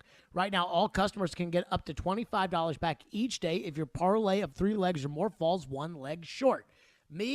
I really like the fact that I think we're going to get Tennessee and Duke in the second round, so I'm going to take both of them, and I'm going to take Duke with their young centers. I think I'm going to take them on the over in points. That's right. With parlays, you can turn a small bet into a slam dunk. And with cash out, you're calling the shots. You can close out your bet whenever you want before the game is over. Just sign into your FanDuel Sportsbook account or go to FanDuel.com/JGM to sign up today. That's FanDuel.com/JGM and make every moment more with FanDuel, America's #1 sportsbook. 21 and older in present Tennessee. Bonus issue is non-withdrawable bonus bets that expire 7 days after receipt. Max bonus $25 per day unless otherwise specified. Restrictions apply. See full terms at FanDuel.com/sportsbook. Gambling problem? Call Tennessee Redline 1-800-889-9789. It's Quaz with Little Harvest, and I'm just having one of our Chicken Scratch American Pilsners. It's one refreshing beer and a good example of the German lagers that we craft right here in Nashville. Chicken Scratch is made with locally sourced raw white corn, giving it a subtle cornbready sweetness. And speaking of sweetness, Chicken Scratch's closest associate goes by the name of Deer Crossing Hellas, also a lager with a light crisp body and golden color, and it won us a gold medal at the Great American Beer Festival. So be on the lookout for our craft lagers. And as always, thank you for supporting our little brewery. We pride ourselves on being transparent, opening up the books, and sharing all the secrets of the diamond industry. We have a passion for this, and part of having a passion is sharing that passion. Genesis Diamonds Vice President David Cooper says, at Genesis, you don't just get an entry-level course in diamonds, you get a PhD. We love educating our customers, even over-educating our customers about diamonds and gemstones, so they can truly see the difference in what we offer. At Genesis, diamonds are not a side business. It's their only business. We eat, breathe, and sleep diamonds. So whether you end up buying at Genesis or not, come for the education. The better educated we can make you at Genesis Diamonds, the better a shopper you're going to be, whether you shop with us or anyone else. You will be able to tell the difference and know what you are buying, so you make the best decision for you. Genesis Diamonds, proud to offer one of the largest selections of GIA certified diamonds in the nation, with no middleman markups, no retail pricing games, no commission salespeople, and no nonsense. Genesis Diamonds, Green Hills and Cool Springs. Interest rates are rising, but not at Spring Hill Heating and Cooling. Replace your old unit fast before new regulations increase prices up to 20%. Get a new unit today at today's price and receive up to $1,500 off, or get 18 months of no payments, so the first payment is not until summer of 2024. At Spring Hill Heating and Cooling, all new systems come with a 10-year parts and labor warranty. Schedule your appointment now at springhillac.com. That's springhillac.com. I can't believe tax season is here already. Look at all this info I have to enter. Phil's small accounting firm is growing in numbers. Why didn't I take that typing class in high school? A data entry specialist could really help him in a crunch. I got blisters on my fingers. Indeed can help him hire great people fast. I need Indeed. Indeed you do. You can schedule and conduct virtual interviews all from your employer dashboard. Visit Indeed.com/credit and get $75 towards your first sponsored job. Terms and conditions apply. Anyone want to tell me what happened? Did you miss any of today's show? It's okay. It's fine. Don't worry. Subscribe to the Caroline, Willy, and Dmase podcast on Apple, Spotify, and other podcast platforms, or by going to theGameNashville.com. All right, I'll give it a shot. Having some fun in the midday. Okay, that's really fun. This is Caroline, Willy, and Dmase. It's a good source of energy because it's live. On 102.5 and 106.3 The Game and the Game Nashville app. Well, Darren Payton just signed a deal, an extension with the Washington Commanders. How does that affect Jeffrey Simmons' deal moving forward, or his negotiations, rather, moving forward? Well, it resets the floor. Actually, that's how it affects it. And you saw Javon Hargrave, he signed a 4-year, I think it was $87 million or $84 million, excuse me, and there's, 40 guaranteed in that. So those are some numbers that you have to look at. Hargrave at 30 years old, getting that deal is definitely a good thing for him. And, you know, it's a good thing for Simmons as well. So when you look at how things are going to continue to play out, you still have to keep an eye on Quentin Williams and what happens there. I think that's the one to really watch, and those deals are going to more or less mirror each other. There you go. That was TD on the show on Monday. TD has been the one that's really been eyeing these other contracts around the league. Deron Payne, Javon Hargrave, he mentions Quentin Williams there. Says that's kind of going to be the framework for Jeffrey Simmons' future deal with the Tennessee Titans. And I'm sure that's what Jeffrey Simmons wants. Hold off this deal as long as possible. Let the other defensive tackles that are due a contract, let them go ahead and set the market for me. Because the Javon Hargrave deals, the Deron Payne deals, they're each making about 21-ish a year. Let them continue to raise the floor. So Jeffrey Simmons wants to wait on this, but how long can the Titans really, truly wait? You know, it all depends on, can they stomach him not potentially being here. You know, if they can stomach that, then they can wait. If they can't, then they're going to sign a deal as quickly as possible, a deal they feel, is fair, market value for his, a guy at his age, what he has already done, what he has the potential to do moving forward. So to me, it's all about whether the Titans can stomach waiting or not. Mm-hmm. If they can stomach it and say, hey, listen, we're going to wait and see what happens in the market. We're going to, sign you to, a restricted free agent. What is it? The fifth-year deal? Yeah, the fifth-year deal, the fifth-year option. We can sign you to the fifth-year option. What is that? $20-something million, I think. It'd be 10.5. It's that low? Yeah, I think it's 10.5 on the fifth-year option, and then so they can technically sign him to a long-term deal. But he still plays on the fifth-year option this upcoming season, and then it picks up in 2024. Exactly. I'm sure that's what the Titans want to do. I think that's the best of both worlds. If they can stomach it and wait it out a little bit, then yeah. But if they can, if they are that pressed to sign him and believe that if we don't sign him, A, he won't be in camp because he won't play under the fifth-year option, or B, someone else is going to, try to swoop in and take him. Offer Titans, a few draft picks and kind of go on from there. But, are you willing to do football life without potentially having Jeffrey Simmons in the middle of your defense? That's the question. Answer, no. I don't think so. No. That's what comes down to who's got the leverage. Exactly. I think you're willing to wait it out, just like the Jets and the Packers. It appears that the Packers are the team that are more in a position to wait it out in their mind. And the Jets are saying, well, they got nobody to negotiate with. They got to deal with us. We're the only people knocking on their door. We got a deal done. So they're willing to wait it out. So I think the same thing could happen with Jeffrey Simmons. It could take a while. But I am a little bit surprised to see the Deron Payne and the Javon Hargrave deals come down. I expected those deals to be higher because Aaron Donald obviously set the market, but I don't know if there's any other defensive tackle in the league that's going to get $30+ million a year. I mean, that's just an absolutely astronomical price tag that the Rams were willing to sign him to, and the Rams wanted to sign him to go ahead and get ahead of the market.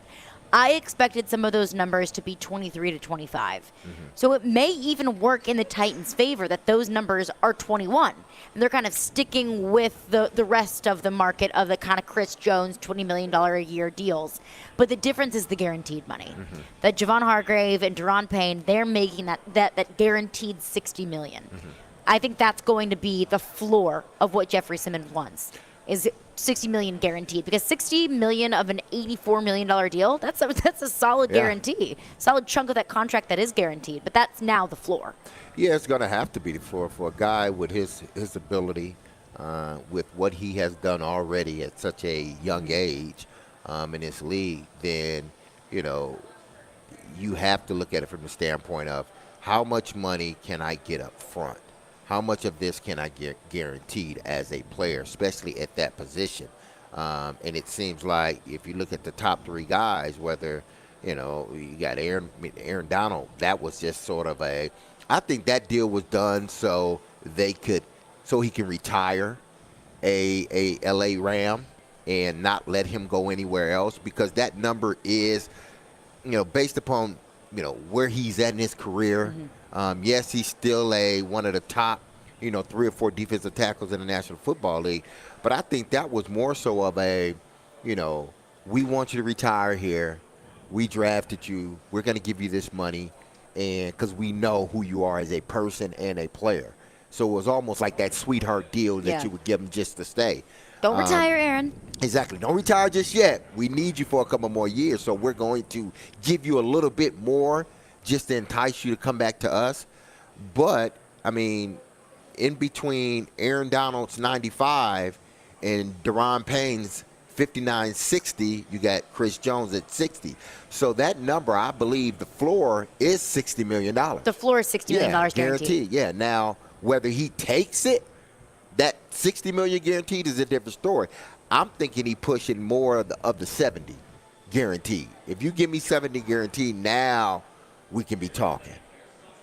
It's a lot of money. You should be an agent, Dmase. I think I like this. But the market just, that's why. I agree with you. That's why Lamar Jackson. He's got the leverage. Yeah, that's why Lamar Jackson. He's that good. Hasn't gotten an agent, and mark my words when I say this. Just like basketball, just like some of these sports basketball, where the max player only get X amount of dollars. Like you're not negotiating whether if max is $240 million, you can't get no more than $240 million. You're making max. Exactly. If you're a max player, that's what you're getting. You're going to start to see guys more times than not opt not to go with an agent because the market is going to tell them if they are a top player, the market is going to tell them what they should be making in that ballpark. I totally disagree because of Lamar Jackson. Because Lamar Jackson is in the situation that he's in because he's trying to negotiate for himself. And it's really difficult to have those negotiations when the team that you play for, when the team that you have played very well for is telling you, we don't think you're as valuable as you think you are. That's a personal hit. When you have an agent that takes the emotion out of it and they're able to have those negotiations and they know, kind of the nitty gritty of the CBA. And I'm not saying that Lamar Jackson doesn't, but CBAs and contracts, they're difficult to understand. They're hard. They are.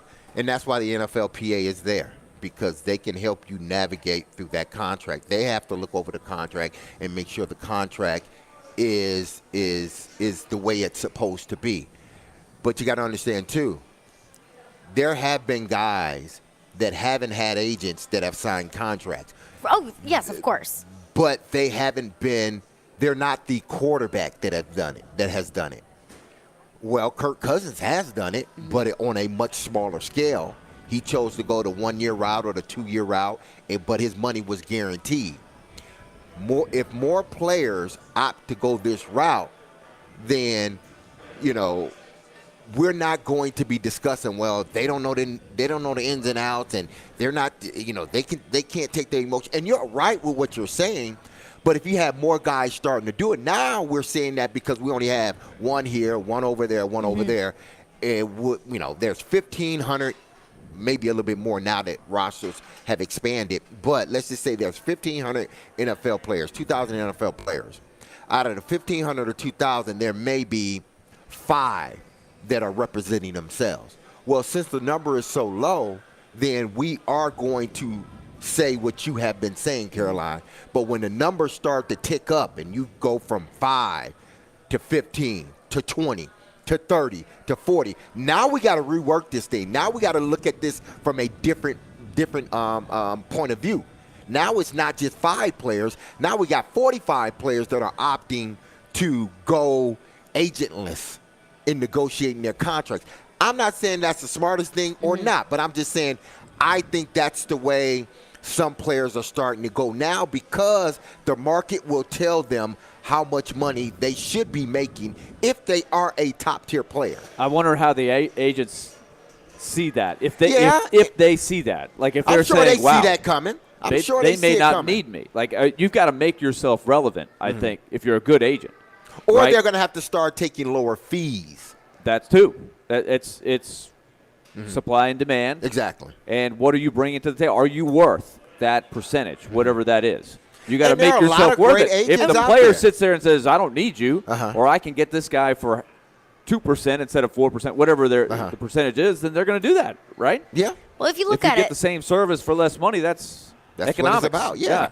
Like the most probably notable player in the league that's playing agentless, Lamar Jackson. Yes. So far in his career, he's made $32.7 million.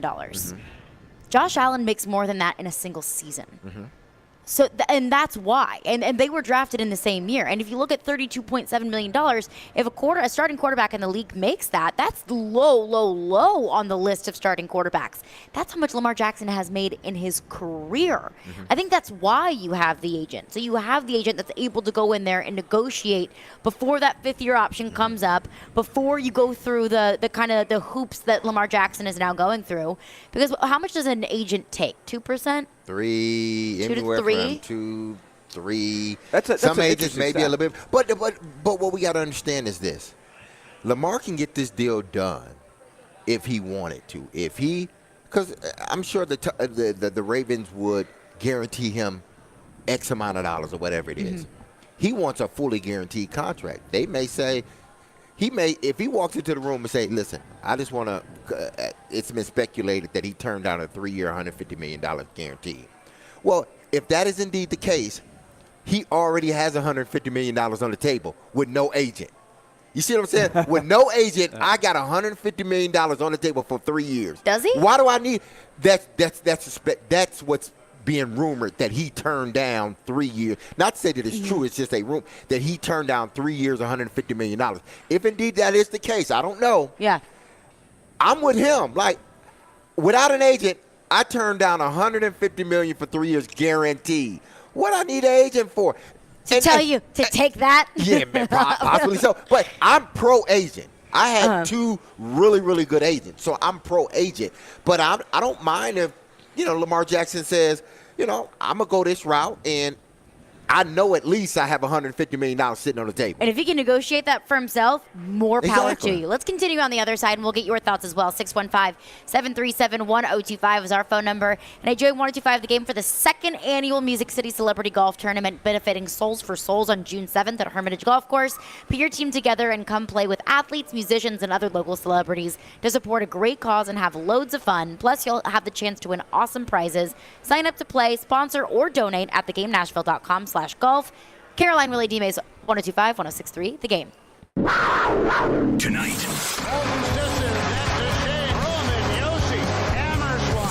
your Nashville Predators continue their homestand against the Chicago Blackhawks.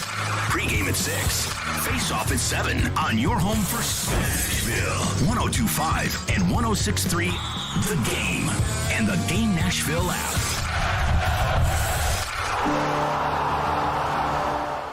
For one day only, Saturday, March 25th, get 5+ acres and a new cabin package on sale for only $69.9 during the Nashville Acreage Grand Opening Land Sale. Don't miss this once-in-a-lifetime opportunity to get the best of both worlds. Flat, usable, prime Nashville acreage with the biggest and most spectacular ridgeline views in the entire Nashville area. Priced below market prices. Come explore this recreational paradise and make your dreams of owning exceptional Nashville acreage a reality for less. With 5+ acres and a new cabin package for just $69.9. Best of all, these properties include first-class infrastructure like county water, electric, and county road frontage. All huge advantages in today's market. Appointment times are filling up fast. Call now to book your private tour. 615-437-6348. That's 615-437-6348. Cabin kit package for materials only. Delivered to site by third party. Taxes and delivery not included. Price is subject to change without notice or obligation. Call for complete details. An equal housing opportunity. The choice is yours. Wednesdays at 8:45. Brought to you by Jarrett Companies. Now hiring experienced sprinkler experts. Go to jarrettfire.com. JARRETT fire.com. Jarrett Companies, a company above and beyond industry standards. Hi guys, it's Mark with Hillside Medical Clinic. Are you struggling with erectile dysfunction and sick of the pills? Well, we have a major medical advancement that has helped thousands of men. Our wave technology is backed by 60 clinical studies, including from Cambridge University. It's been shown to increase blood flow by repairing blood vessels. No pills and no side effects. If you're ready to put a stop to your ED, call us now, and not only will the assessment and blood flow ultrasound be free, but will also include something unique that produces powerful results in the bedroom. You're going to love that one, guys. Trust me. This unprecedented offer is worth $600, but it's free to those who call in the next 2 minutes. Call 615-576-5000. That's 615-576-5000. Guys, put a stop to your erectile dysfunction and get your life back. Call Hillside Medical Clinic now to qualify. 615-576-5000. It's Family Leisure's Factory Direct Sale. Truckloads of new model merchandise from all their factories arriving daily. Okay. Spas from Artesia and Catalina and American Select Spas as low as $29.99. All their new patio furniture styles, Hanneman, Tropitone, and Woodard are on sale. That's interesting. Family Leisure has factory direct pricing on pulls. 24-foot pulls starting as low as $29.99 installed. Grills, smokers, and grill islands are on sale too. That's right. That's Family Leisure's Factory Direct Sale going on now. Both locations, Antioch and Franklin. Buying or selling a house doesn't have to be overwhelming. Wouldn't it be nice if you had one or two people there to help you with everything? That's exactly what the team at Regal Realty Group will do for you. Writing up the contract, scheduling the inspection and appraisal, meeting deadlines, making sure all paperwork is correct with the state, basically making sure that you are protected throughout the real estate process. Regal Realty Group will do it all for you, including their in-house title company, Monarch Title. It's contract to close convenience. Give them a call at 866-OUTKICK and let them get to work for you.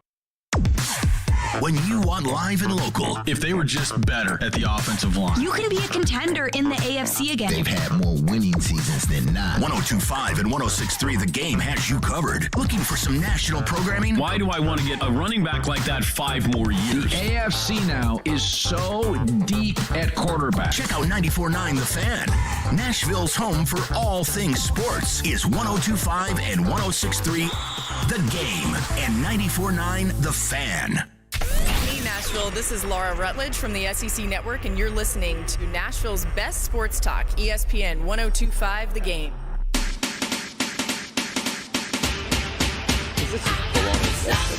Caroline, Willy, Dmase, 102.5, 106.3 The Game. We're hanging out here at Jasper's on West End Avenue. Come hang out and watch the games here. West Virginia, Maryland just tipped off in the second half. Maryland leads West Virginia 35-31.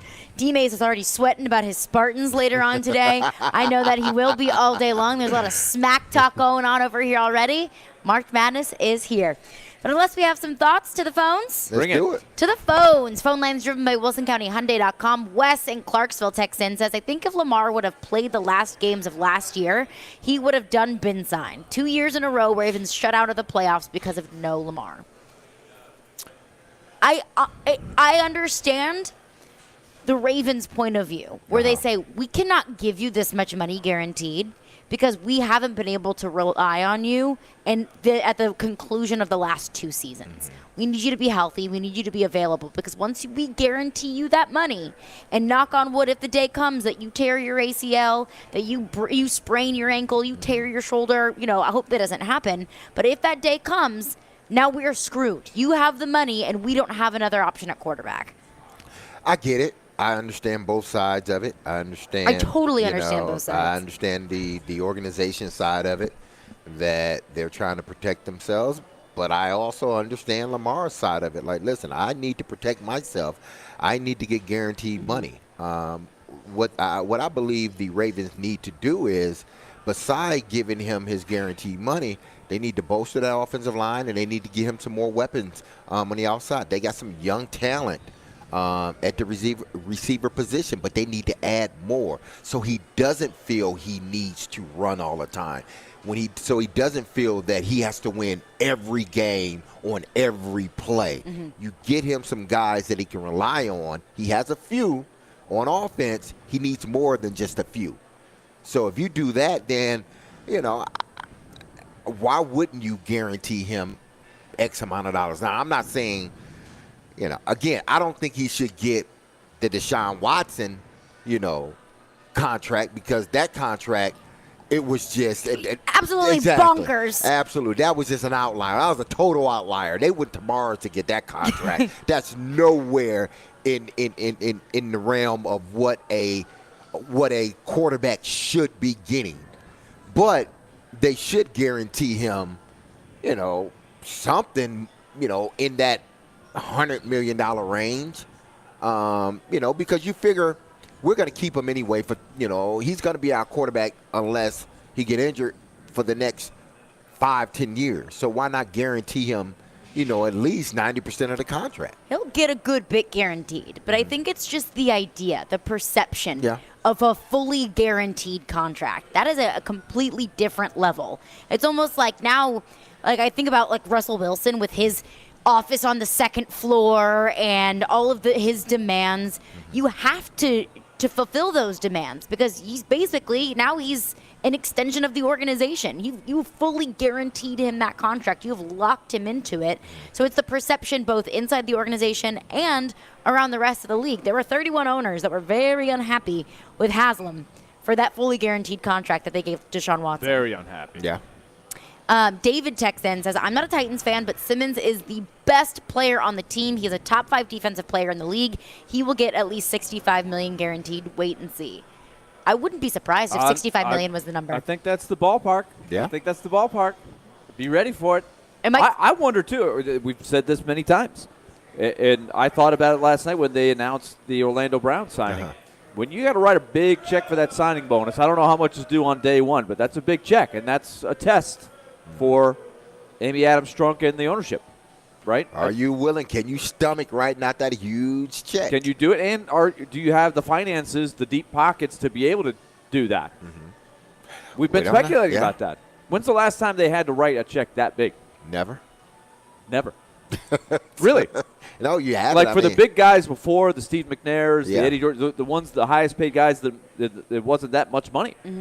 Not this number. I mean, it wasn't that number, but if you compare those numbers then to what it would have been if you compared it then to what it could potentially be cost now, of cost of living change and everything all that. Yeah. So it would, if you signed a $30 million guarantee on a 5-year deal, what would that be, now? At if you signing. did that, exactly. If you did that 2000, what would it be now in 2023?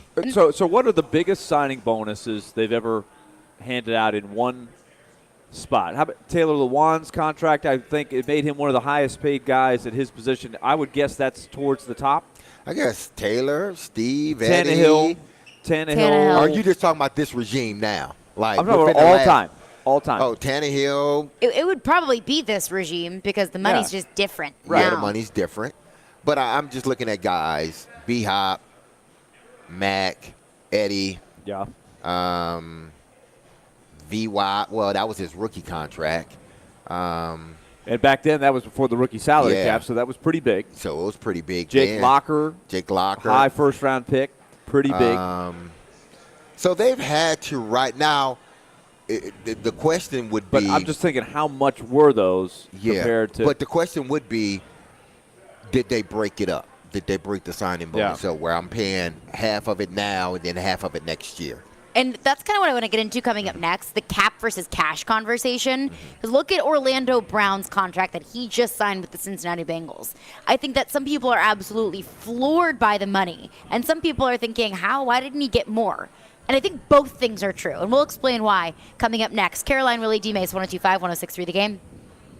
Tune in to Robbie and Rexroad this week for your chance to win tickets to the Louder Than Life Festival. They're all in there, man. They're trying to win. Yes. The Louder Than Life Festival, September 21st through the 24th at the Kentucky Expo Center in Louisville. Catch some of the biggest acts in music. That rocks. Blew the house up, man. It was ill. Listen for your chance to win all this week on Robbie and Rexroad, 102.5 and 106.3 The Game. Happy March Madness to everyone. And to my men listeners out there, I need to tell you something about Cool Springs MD.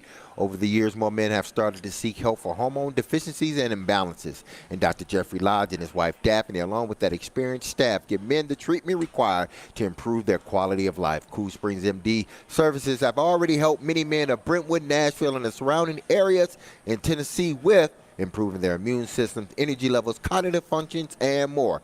They are there to connect you with the medical care you require to have a healthy and enriched life. There's no better time now to achieve a healthy lifestyle. Men, what are you waiting on? It's not a time out just yet, but while you're sitting on that couch with your buddies, all of y'all need to make this call to Dr. Jeffrey Lodge and Cool Springs MD. And here's the number. Put the brackets to the side, put the beer to the side. Here it is, 615-486-3458. That's 615-486-3458. Or visit our website at coolspringsmd.com. Now's the time to get a great deal on select Kubota compact tractors. Rated #1 in durability and owner experience. They're designed for easy operation and feature performance-matched attachments. Right now, put 0 down and get 0% APR for up to 72 months, plus save up to $800 on select equipment. Now through June 30th. See us or go to KubotaUSA.com for full disclaimer. Visit Coleman Tractor Company, your local Kubota dealer in Clarksville, Nashville, Paris, and White House today. What if you could be credit card debt-free in 10 days and save as much as $1,000 a month? Loan Pronto's all-new Express Equity Line of Credit program is just what you need. Hey, Willy Donick here. You don't have to do a full home refi. You can tap a small portion of the equity you have and enjoy a super low monthly payment. With Loan Pronto's Express Equity Credit Line, you can close in 7 to 10 days. And a $50,000 loan would only cost you around $400 a month. Use that money to pay off high-interest credit cards or do a home improvement. You can access up to 90% of your home's equity, and 9 out of 10 homeowners won't even need an appraisal. Even if you did a total refi recently or just bought your home, you can tap the equity with this fast, easy program. Stop the madness and say no to 24% interest fees. Call Loan Pronto today. 615-499-5780. That's 615-499-5780 or go to loanpronto.com. Equal housing lender, NMLS 166-1781, subject to lender approval. In St. Pete, Clearwater, Florida, every day is a great escape. With 35 miles of white sand, there's no better place to get away. So let's explore the secluded beaches of Fort DeSoto or paddle our way around Honeymoon Island. Let's kick back, kayak, and catch crimson sunsets. Let's trade snow boots for bathing suits. Let's make today and tomorrow a beach day. Let's shine. Plan your escape at visitstpeteclearwater.com. The sports talk doesn't end on Friday. Join Michelle Knezovic and Junie Riddle for Michelle and Junie. As long as he wants to coach there, he will be able to coach there. I think that really did save the hope of this team. Michelle and Junie, presented by Superbook Sports, every Saturday morning at 9 on 102.5 and 106.3 The Game and the Game Nashville app.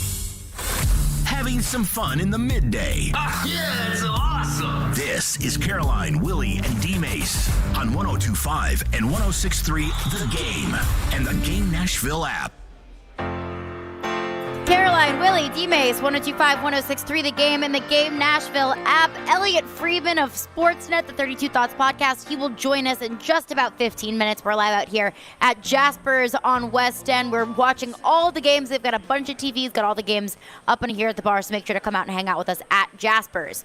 Breaking down what Jeffrey Simmons' contract could be, and it brings up a very fair conversation about AAV, guaranteed money, front-loaded money, signing bonus money, because that's all what's going to be negotiated behind closed doors. Because we can look at it and say, okay, $22 million a year over this many years, but that's when you get into the nitty-gritty of the numbers that really matter, the signing bonuses and the guaranteed money. I think that brings me to a fair conversation about a big piece of news that came out in the NFL late last night, that Orlando Brown was signed by the Cincinnati Bengals.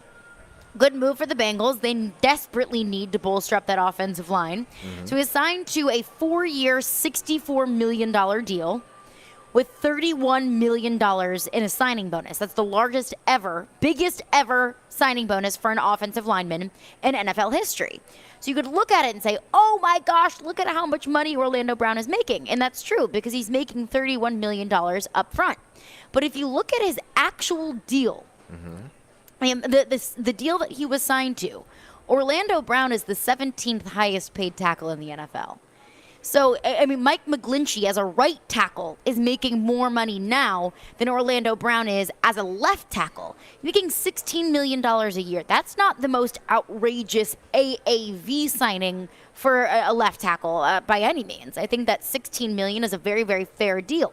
But then you look at the money that's front-loaded, that it's getting up front. Now, that's the story. That's the amount of money that he's really making. And I think it's a smart move by the Bengals to go ahead and front-load that money. He gets the money now so they can save the money next year when Joe Burrow wants that contract. The next year when Jamar Chase wants that contract, and, of course, when T. Higgins' contract comes up as well. I think it's a smart move by the Bengals to go ahead and push the money up front. But when you look at the actual contract, Orlando Brown is a pretty run-of-the-mill tackle. I'm in terms curious of about that money, because, like we said before, the Bengals and the Titans have some similarities. Similar size markets, family-owned teams going back generations. I would think fairly similar revenue streams available. And, of course, Mike Brown has had not the reputation of big spender at all. So here he goes doing this. And then he's got to figure out a way. He can't let Joe Burrow go. He's got to pay him whatever. So he's trying to surround him with the best possible weapons that he can, and he's got to try to figure out how to do it, fiscally responsibly. So if he can pull this off, that's probably encouraging for a Titans fan to say, well, if they can do it, if the Bengals could do it, hopefully the Titans can find the way to pay the best. When you get the best players, you've got to be able to make it work. Use all of the loopholes, all of the flexibility you have in the salary cap structure. And that includes a lot of times being able to have the deep pockets to write the big signing bonuses, move money around, pay what you need to pay. Just shout the cash right now. Yeah, and I'm sure that was one of the reasons why, if you're looking at Orlando Brown's contract, it is front-loaded. He did get a massive signing bonus. The guaranteed money, I'm sure, is there to his liking. And that's what players you're starting to see now, and hopefully you will see moving forward. If not the guarantee of the whole contract, it's how much money can I get guaranteed, period. If it's a 5-year deal, $100 million, how much of that $100 million am I getting guaranteed? If I'm getting $20, $30 million of a $100 million contract and I'm considered a elite player, then that's not a good contract. It's not. You're getting me for pennies, basically. No, you need to up the ante when it comes to guaranteed money. I'm not too big on the average per year, but how much of this money is going to guarantee? What you guarantee me shows me what you feel about me as a player. And I think that's kind of where things got lost in translation with AJ's contract negotiations. He was so hyper fixated on that AAV number and not necessarily the guarantees. Because if you look at the guarantees in Philly versus what I can only assume that the Titans were willing to guarantee with that 4-year, $20 million contract that was on the table, when you consider the guarantees, the signing bonuses, the cost of living, and taxes in Philly versus Nashville, it really wasn't wildly different. But the $20 million AAV versus the around 25 AAV that he was getting in Philadelphia, those numbers look drastically different. They do, and I do think it's a real thing, the cost of living. And I just don't feel like that's a thing as much in the NFL.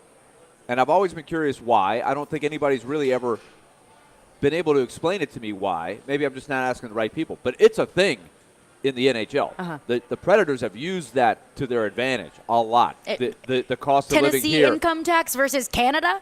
Versus Canada, it's a wild difference. And everybody, we can ask Elliot about it. It's a thing up there. They realize that other teams have an advantage when it comes to signing free agents and all those things. When you're setting your salary cap, it absolutely makes a difference. So it doesn't seem to be as much of a thing here.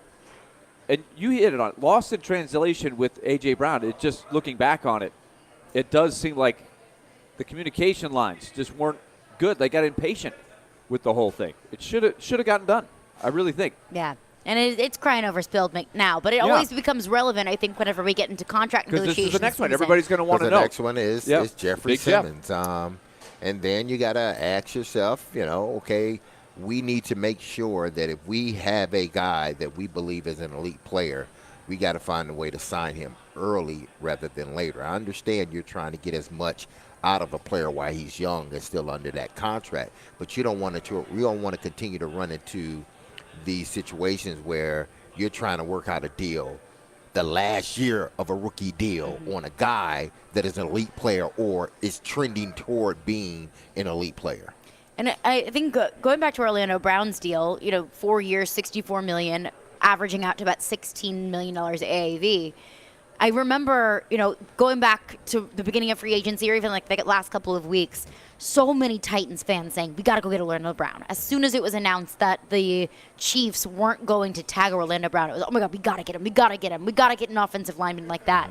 Every free agency ranking that I saw on ESPN.com, CBS, NFL, all of those, Orlando Brown was always the top 5 free agent to go out and get. And I asked myself, why would Kansas City let him walk for nothing if he really was that good?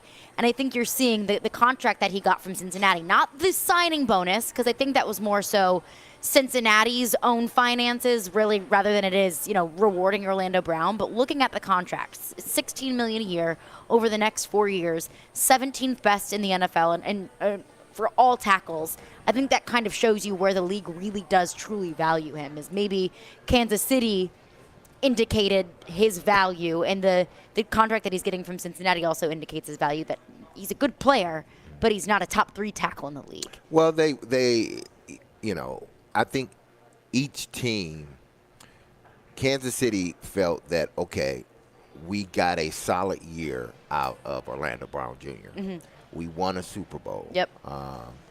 But, we are in a position, because we got our franchise quarterback, that we don't have to overpay for players. We can get an offensive lineman, and they did. Jawan Taylor. Jawan Taylor. Is he better than Orlando Brown? Probably not. But they feel that, listen, he's not bad, but he's not the best. Mm-hmm. He's sort of Orlando Brown, maybe a little bit better, maybe not, but he's going to be able to hold up on that left side of the line.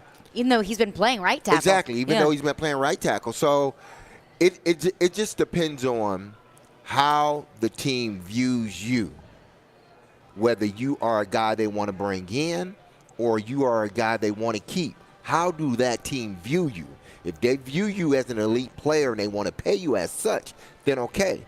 If they believe that they can allow you to walk and still get someone maybe a little bit not as good as you, but close to it, but I can pay them less, that, okay, bring him on. I'm going to let that guy walk and let him sign his contract with someone else. But we're not going to grossly overpay for someone that we believe is good, but he's not worth that. And that's how you get your franchise in a sticky situation, overpaying for bad players or players that aren't worth that amount of money. 615-737-1025 is our phone number. Elliot Friedman, Sportsnet and the 32 Thoughts podcast. He will join us coming up next. It's Caroline, Willy, Dmase, 102.5, 106.3 The Game. All the big plays. All the big stories. If you're not ready to play in this league, you will lose. I don't care who you're playing. All in one place. We are Nashville's best sports talk. 102.5 and 106.3. Because I love the sport. We played the way we needed to. Why would he make that move? 360, he slams it home. The Game and the Game Nashville app. ElectronicExpress.com. We make it happen.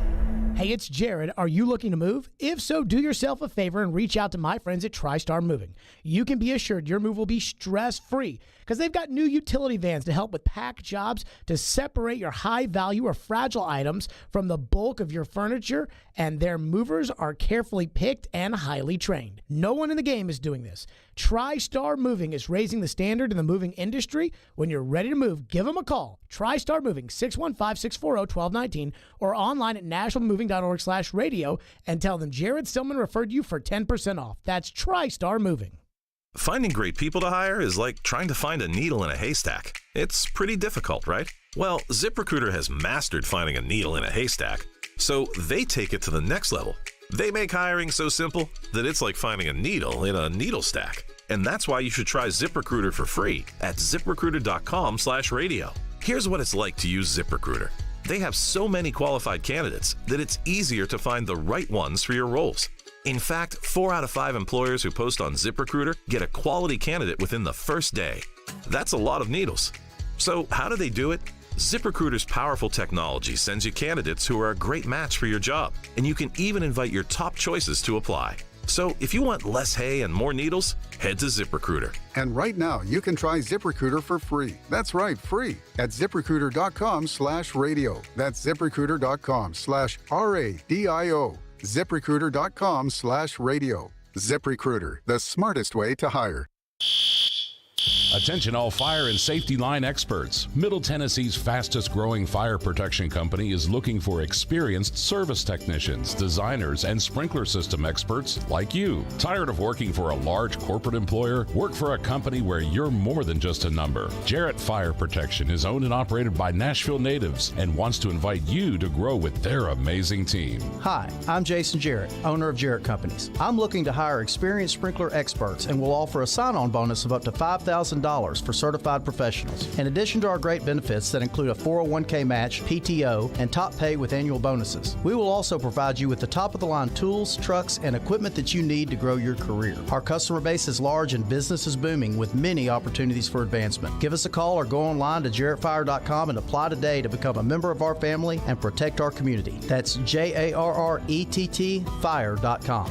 Jarrett Companies, where we are above and beyond industry standards.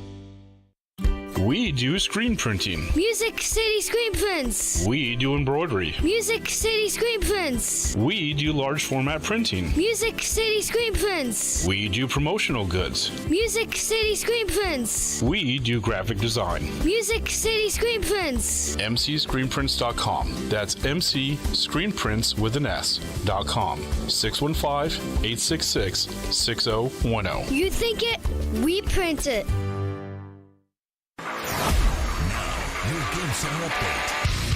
Tom Pelissero reported that the Cincinnati Bengals are signing four-time Pro Bowl tackle Orlando Brown Jr., a 4-year, $64 million deal with about $31 million in signing bonus, the largest ever for an offensive lineman. The Dallas Cowboys have released Ezekiel Elliott, and Aaron Rodgers joined the Pat McAfee Show on Wednesday to let the world know where he wants to play next. He wants to play for the New York that the Packers are trying to get for me and kind of digging their heels in. So I would just... I think it is interesting at this point to step back and look at the whole picture. Today, the tournament officially begins. The Tennessee Volunteers will tip off at 8:40 tonight against Louisiana.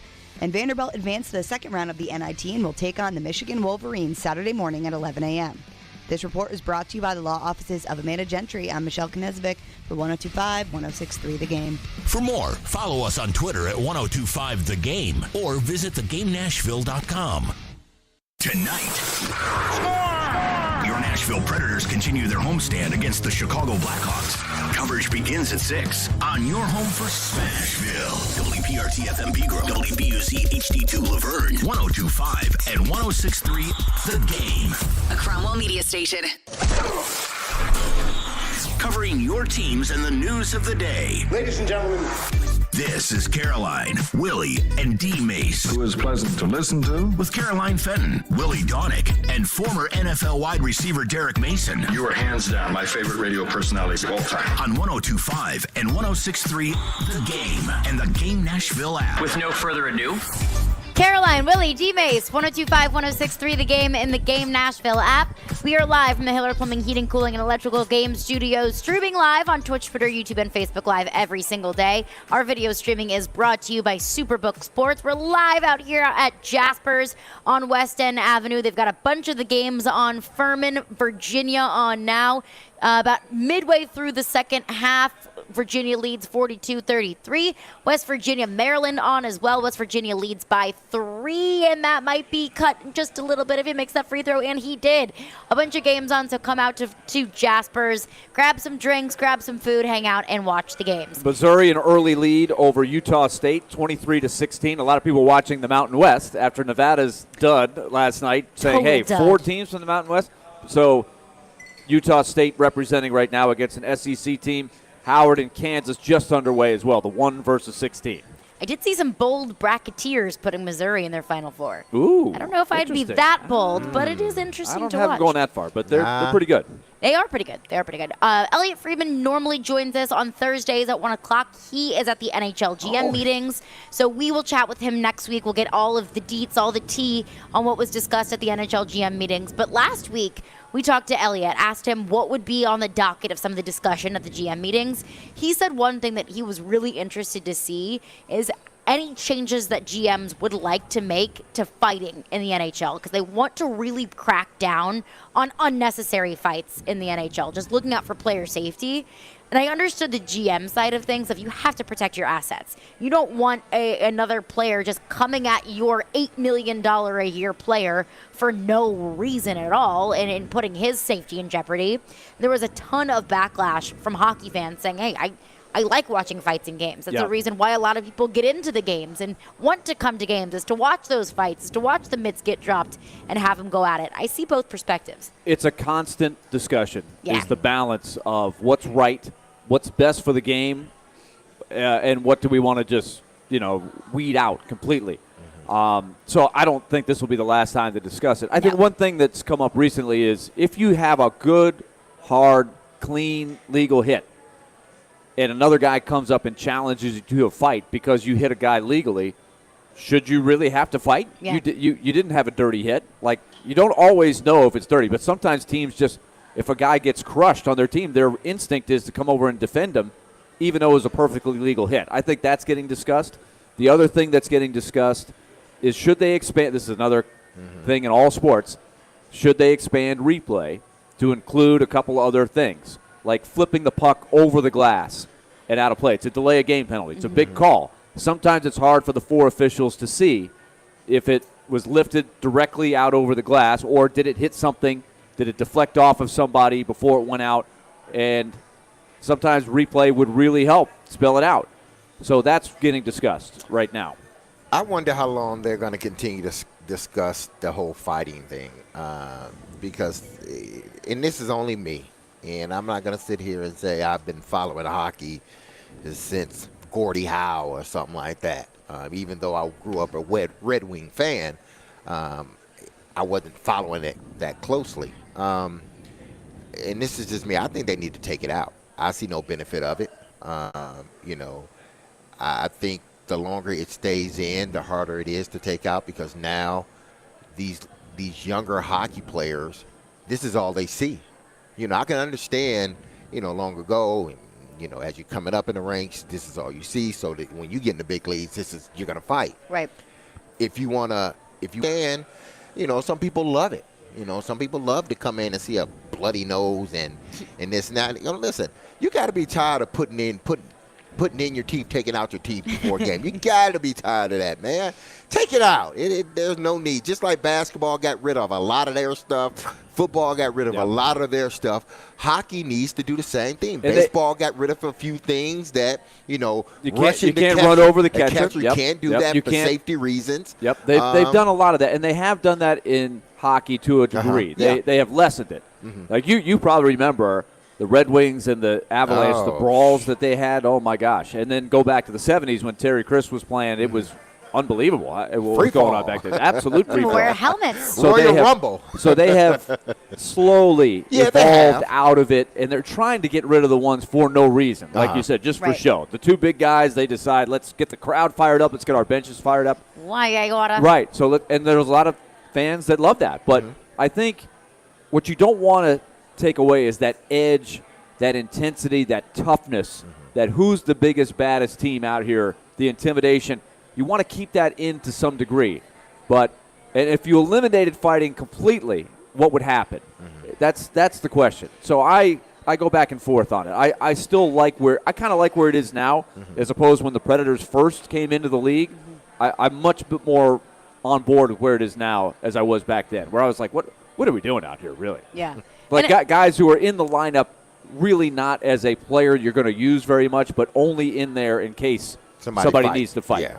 That player has been almost relegated like a dinosaur, right? You're really not going to play a guy unless he can play. Exactly. I always do think the market will correct itself. I think the sport will correct itself. I think we've seen hockey kind of correct itself, where we've gone are the days where you drop the mitts to drop the mitts. Because general managers and coaches want to continue to protect themselves. Players want to protect themselves. So we don't see fights occur as often, and we don't need a rule or penalties in order to enforce it. But let's get your thoughts on it.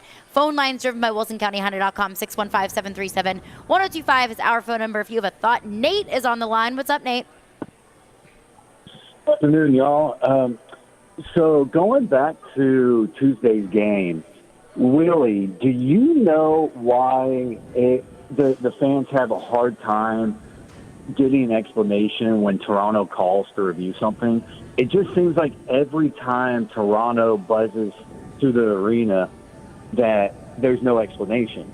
Well, when a coach challenges, the official comes up and says, hey, coach's challenge for goalie interference or whatever. But like I said, Toronto, it just seems like we're left in the dark in the arena. You're 100% right. Thanks, and Nate. It's a good question, Nate. And when the broadcasters get together in September with the league will share different things, points of emphasis, any rule changes, trends going on in the league. And when they ask for questions, that is something that always comes up from the broadcasters. Can the referees do a better job of communicating to the crowd and to the broadcast so the fans at home can see it as well? What specifically is being reviewed?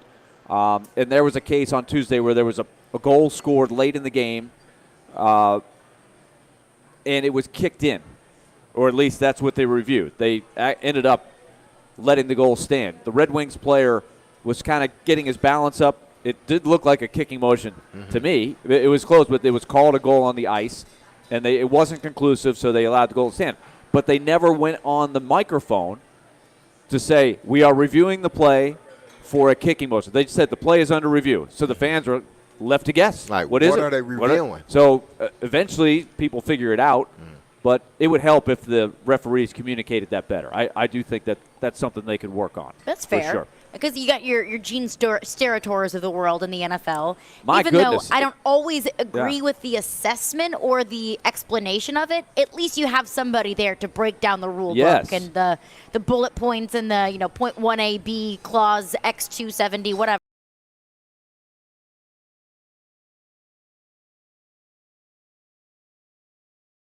I think is bringing a guy in there. So they're coming around to that. But it would help also for the fans just there watching the game live if the referees on the ice would make that explanation or tell the PA announcer, this is what we're doing, and let the PA guy let the audience know. So the next Keep chapter them informed. tonight. Yeah. Yeah, absolutely. So how about this tonight with the Jets playing Boston, the Predators playing the Blackhawks. This I was really hoping to get Elliot on today just to get the feeling for what's going on up in Canada, what's going on from the Jets' perspective. Because the Jets come here on Saturday. Could be really interesting tonight, and the focus for the Predators has to be, we talk about this every time you play a team that's out of it. The Blackhawks just beat the Bruins the other day. I really don't know how they did it, but they did it. And they out-scrapped, outworked, and beat the Bruins. Big bad boy Boston Bruins. Yes. Well, let's get into that coming up next. So the Blackhawks are playing hard. The Predators, we know, can't. They're missing guys. Ryan McDonough is not back tonight, so you're still without a lot of players. So you have to bring it tonight if you're the Predators. You cannot look ahead. And let's get into that coming up next, because the Predators have an absolute gauntlet coming up ahead, but they've got a key game against Chicago tonight. Join Robbie and Rexroad for The Choice is Yours. 2 sports questions, 2 non-sports questions. They'll answer a couple of questions about life and sports. The Choice is Yours is built by Jarrett Companies. You have a choice. So when you have a need for site and utility work, fire protection, concrete and asphalt services, the choice is simple. It's Jarrett Companies. For more, visit JarrettCompaniesInc.com. The Choice is Yours. Wednesdays at 8:30 on 102.5 and 106.3 The Game and the Game Nashville app. Credit card debt-free in 10 days and save as much as $1,000 a month. Loan Pronto's all-new Express Equity line of credit program is just what you need.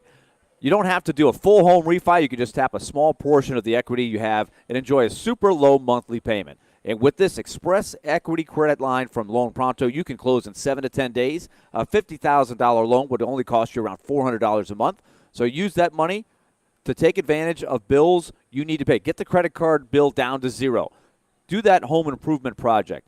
Pay the other bills, car loans, other high-interest loans that you might have. You can access up to 90% of your home's equity. 9 out of 10 homeowners won't even need an appraisal. It's quick, it's easy, it's digital. Stop the madness. Call Loan Pronto right now. 615-499-5780 or go to loanpronto.com. That's 615-499-5780 or loanpronto.com. Equal housing lender, NMLS 1661781, subject to lender approval.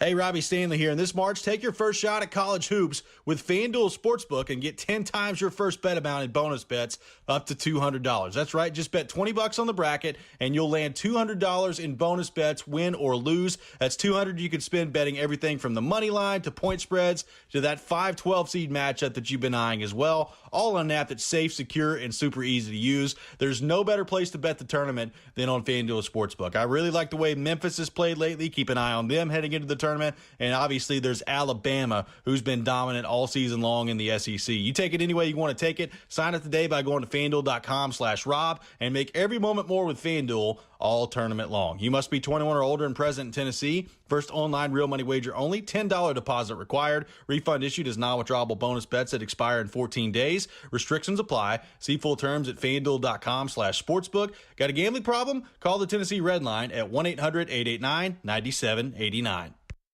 Preds fans, you coming out for tonight's big game? The pre-party action is at Landshark Bar and Grill in Margaritaville, steps away from Bridgestone Arena. Enjoy great specials like $3 off any appetizer in the bar area and $20 bucket specials on Bud, Bud Light, Mick Ultra, and Landshark beer. A sports TV viewing mecca, the Landshark Bar and Grill is a Lower Broadway must-see. That's the Landshark Bar and Grill in Margaritaville on the corner of 4th Avenue and Broadway. Stop in before the Preds game tonight.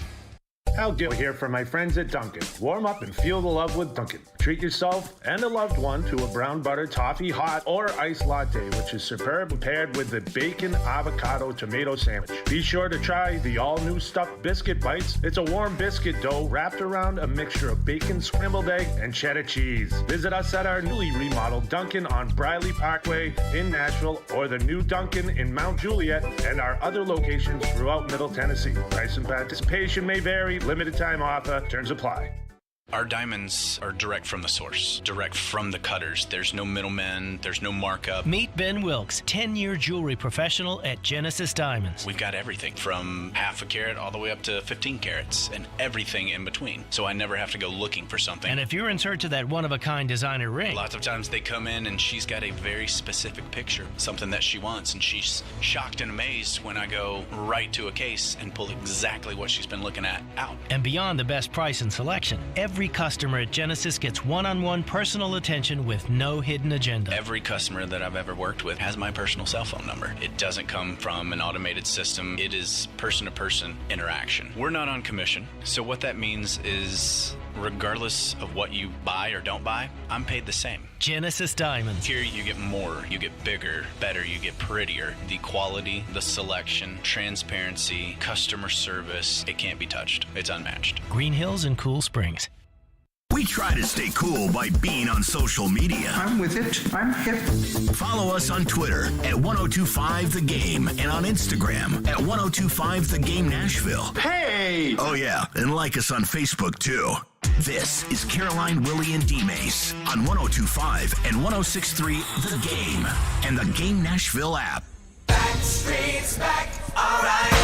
Caroline, Willy, Dmase, 1025, 1063 The Game. We're live out here at Jasper's on West End for all of the action in March Madness today. But tomorrow, you can join 1025 The Game live from the Rusty Nail for the second day of the opening round of the tournament. Enjoy $3 two-lane beer drafts while watching some hoops during a St. Patrick's Day celebration. The Rusty Nail is located in Hermitage and provides a great local atmosphere with a large outdoor patio and volleyball courts, plus great drinks, great food, especially the wings. That is 1025 The Game, live at the Rusty Nail at 4054 Andrew Jackson Way in Hermitage tomorrow. Doors open at 10 a.m.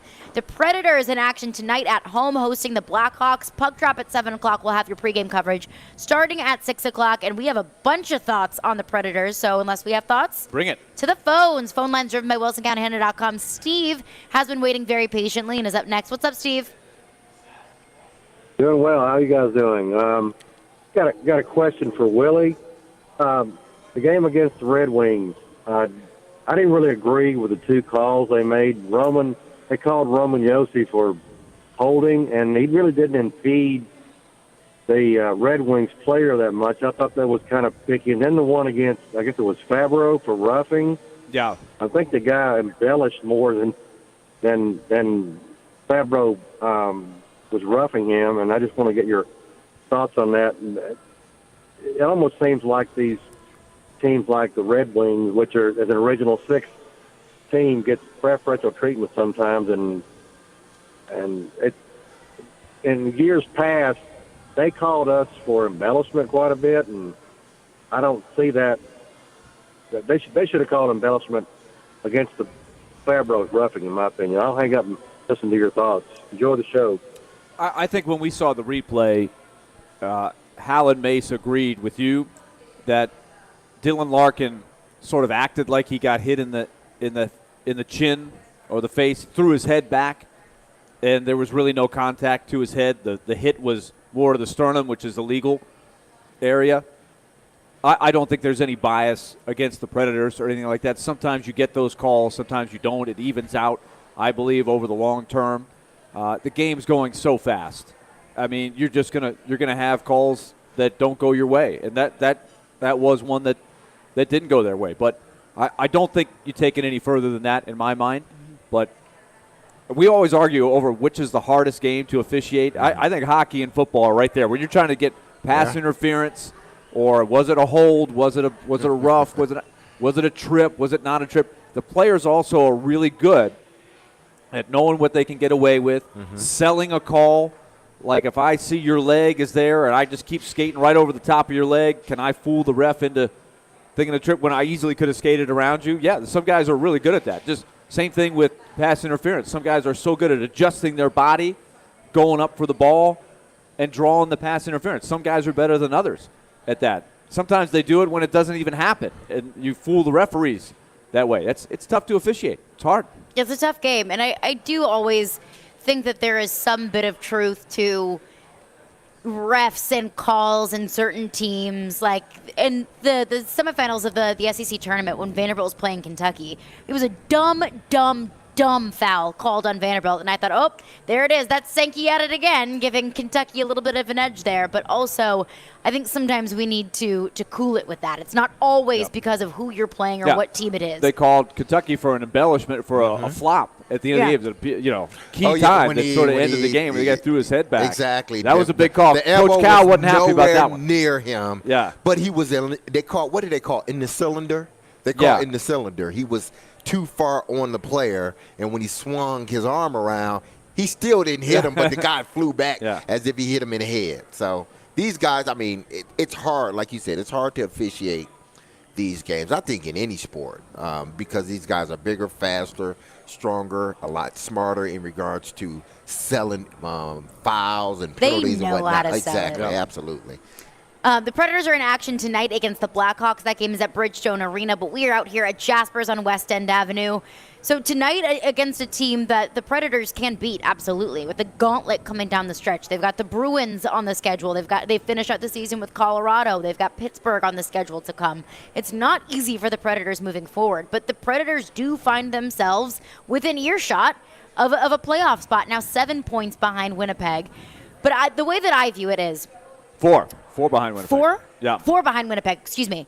4 points behind Winnipeg. The way that I view it is go play your heart out. Go put everything out on the ice. Young guys, you work for your spot. You play for excuse me. You play for an opportunity. If you make the playoffs, great. If you don't, excuse me, so be it. I mean, it's just fun to watch this team. Well, the remaining schedule is definitely a thing. I was looking at Winnipeg schedule, even Calgary's schedule, because you got to keep them in mind too. They're not out of it. Nashville is in good shape in that they do have the games in hand. They have 3 games in hand on Winnipeg, and they have 2 head-to-head games with Winnipeg. So those are going to be big. Also, Seattle. Nashville has 2 games in hand on Seattle. They're 6 points behind the Kraken. The Kraken come here next week for 2 games. Home games. 2 home games for the Predators. Those are going to be huge. But all you can do is stay in that mode that you're in. Where they are right now, the energy, the chemistry, they're in a good place. And that's really the key. Just stay in that. Chip on your shoulder, whatever they've been doing. The weight lifted from the trade deadline, it's like everything sort of changed. So if they can stay in that, they'll give themselves the best chance. They do have a much tougher schedule down the stretch than Winnipeg or Calgary. There's no getting around that. But if you have UC Saros, right, you hope to get a couple more guys back. They won't tonight, but you hope at some point you get Philip Forsberg back, Ryan McDonough, maybe Juuso Parson, and I don't know. Maybe Alex Carey. He's got more of a definitive timetable where that would be around April 1st, somewhere in that neighborhood. But, yeah, there's no getting around it. You've got a game at home against Toronto. You've got Boston on the road. You've got Buffalo on the road. You've got Carolina here. Mm-hmm. You're playing some of the heavyweights. There's no doubting that. They've got Vegas again, I believe, if I'm not mistaken. They have Vegas at home, I believe. Yeah, so big one's coming up. No question about it, but just take it day by day and hope for the best. Other things can happen to these other teams. This is what's happening with Boston right now, all right? Boston's bored. They know they're going to be the number 1 seed no matter what happens tonight. Now, that's what we admired about when they came through here and just buzzsawed through the Predators and made them look like they belonged in the AHL. They could have said that night, right? They're finally having a little bit of human moment here where they've dropped a couple where they haven't looked like themselves. It's hard to be awesome for 82 games. It's such a grind. Yeah. So maybe you catch a couple teams who are really good teams, but what you have to hope for maybe if you're the Predators is you're hungry, you're playing well. They're a little bit on cruise control because they know the big battles are coming, and they know they've got their place in the playoffs. So a lot of things can happen. But I think the Predators are in a good spot right now where there is no pressure. There is no expectation. Yeah. There is no, okay, here's the finish line, and we have to just scratch and claw our way there. Had they not sold, it would be a totally different feeling. The pressure would have been palpable. For sure. If they didn't sell at the trade deadline, this would be a completely different conversation. They would, their seats would be so hot you couldn't even sit on it. It would be, all eyes on the Nashville Predators. But now they're cruising. Let these young guys go play because they look like they're having fun out there. They've got fight. And it is this is the most fun I've had watching this Predators team that I have all season long. And I think the fans in the building feel that too. There's no question about it. They feel that, hey, nothing to lose, chip on the shoulder, team going in a different direction. But, hey, I'm liking what I'm seeing here. So I'm really curious. That's the thing. You look forward to seeing what the next chapter is. There's not a lot of worry. It's like, hey, whatever happens, it's going to happen. And you never know. You just never know. Can you imagine if they got it? The other question I've been looking at, too, is how many points will it take? Will it be 98? Will it be 96? Could it be 95? What's that last spot going to be? Because I just think realistically, if you look at the Predators, they're not going to go 16-0. No. Right? And it would be hard to dominate who they're going to have to play. So what record gets you there? I've been wondering it myself. Could they get to 95? Yeah. Could they get much higher than that? I don't know. That's a tough ask with where the roster is right now. But will somebody sink down to that 95-point level? Nashville got in with 97 last year. On occasion, there's a team that gets in with 91 or 92. It just depends on the year. I don't think it would be that low, but that's something to watch. Is what will that last wild card team have? How many points will it take to get in? And even if that is Nashville and they do get in, there's still no expectation in the playoffs. It'd be unbelievable. Which is a fun position to be in when you can go into the playoffs, zero expectations. You get some fans in the building at Bridgestone Arena for a playoff game and get everyone excited for what's to come and what's coming next for this next era of Nashville Predators hockey. 615-737-1025. Maryland with a lead, 64-59, 2:29 to go. That's not good for my brackets, Caroline. That is not good. Game one. Come We're already on. busted. Willy Donick, basketball extraordinaire, and he's already going to get busted. But we still got 2 minutes and 30 seconds left to go in that game. I know Dmase is sweating Furman over here, but we'll keep you all updated with the rest of the basketball games throughout the day. Coming up next, the Vols in action late tonight, 8:40 tip against Louisiana Lafayette. What are our expectations for Tennessee in this year's NCAA tournament? What does that mean for Rick Barnes? We'll get into all of that coming up next. Caroline, Willy, Dmase, 102.5-106.3 The Game. Hi, I'm UC Saros. And this is Smashville. Now here's a try off to the side. What a stop made by UC Saros there. You're listening to the flagship of the Nashville Predators Radio Network. ESPN 102.5 The Game. Hi, this is Warren Moon, 9-time Pro Bowl quarterback and member of the Tennessee Titans Ring of Honor and Pro Football Hall of Fame. On the field, I always wore a helmet and pads to make sure I was protected. Life is no different. That's why I got vaccinated and boosted against COVID-19. Protection keeps you in the game. Talk to your doctor and get the information you need to make an informed choice. Gear up, Tennessee. Protect yourself and your family against COVID-19 today. For more information, go to nflagearup.org/Tennessee.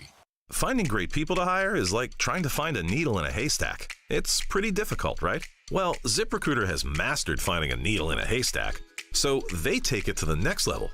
They make hiring so simple that it's like finding a needle in a needle stack. And that's why you should try ZipRecruiter for free at ziprecruiter.com/radio. Here's what it's like to use ZipRecruiter.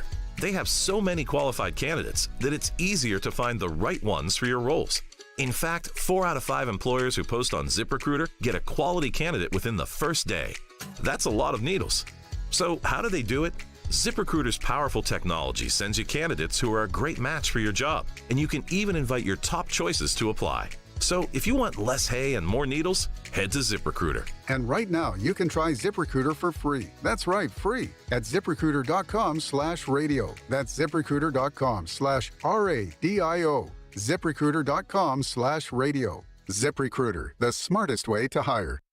For one day only, Saturday, March 25th, get 5+ acres and a new cabin package on sale for only $69.9 during the Nashville Acreage Grand Opening Land Sale. Don't miss this once-in-a-lifetime opportunity to get the best of both worlds. Flat, usable, prime Nashville acreage with the biggest and most spectacular ridgeline views in the entire Nashville area. Priced below market prices. Come explore this recreational paradise and make your dreams of owning exceptional Nashville acreage a reality for less. With 5+ acres and a new cabin package for just $69.9. Best of all, these properties include first-class infrastructure like county water, electric, and county road frontage. All huge advantages in today's market. Appointment times are filling up fast. Call now to book your private tour. 615-437-6348. That's 615-437-6348. Cabin kit package for materials only. Delivered to site by third party. Taxes and delivery not included. Price is subject to change without notice or obligation. Call for complete details. An equal housing opportunity.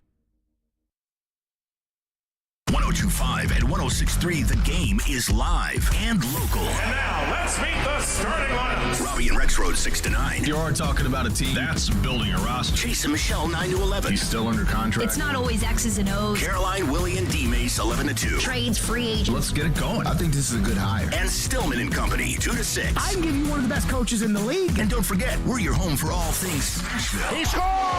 Nashville's best sports talk, 102.5 and 106.3, The Game. Hey Nashville, Trey Wingo here. You're listening to Nashville's best sports talk, ESPN 102.5, The Game. Caroline, Willy, Dmase, 102.5, 106.3, The Game. It is March. It's finally here. We're out here watching the games at Jasper's on West End Avenue. Come out and hang out. Grab a beer, grab a shot, grab some food. Got great drink specials, great food specials going on all day long. Jared just got here, too. I know he's got some fun stuff planned for us as well. Tennessee's in action tonight. Got a late tip, 8:40 against Louisiana Lafayette. And I've been looking at what all the experts, the basketball national talking heads, their thoughts about the tournament. Kind of got a good consensus for how everyone, at least on the national side of things, feels about Tennessee. Dmase, what are your thoughts on Tennessee? They got Louisiana tonight and going first forward. round, so you're talking a 4-13. I wouldn't be surprised if Louisiana upset Tennessee. I don't expect it, but I wouldn't be surprised. This is a team that they have struggled ever since Ziegler went down. They've struggled to score points. Now, what's good for UT is that they are one of the best as far as defensive efficiency. They're one of the best in college basketball right now. They play aggressive on the defensive end. They smother you on the defensive end. They make it hard for you to score points. But, again, a lot of times they don't take those points. They don't take those stops, and it doesn't translate into points. So they've had a hard time at scoring baskets.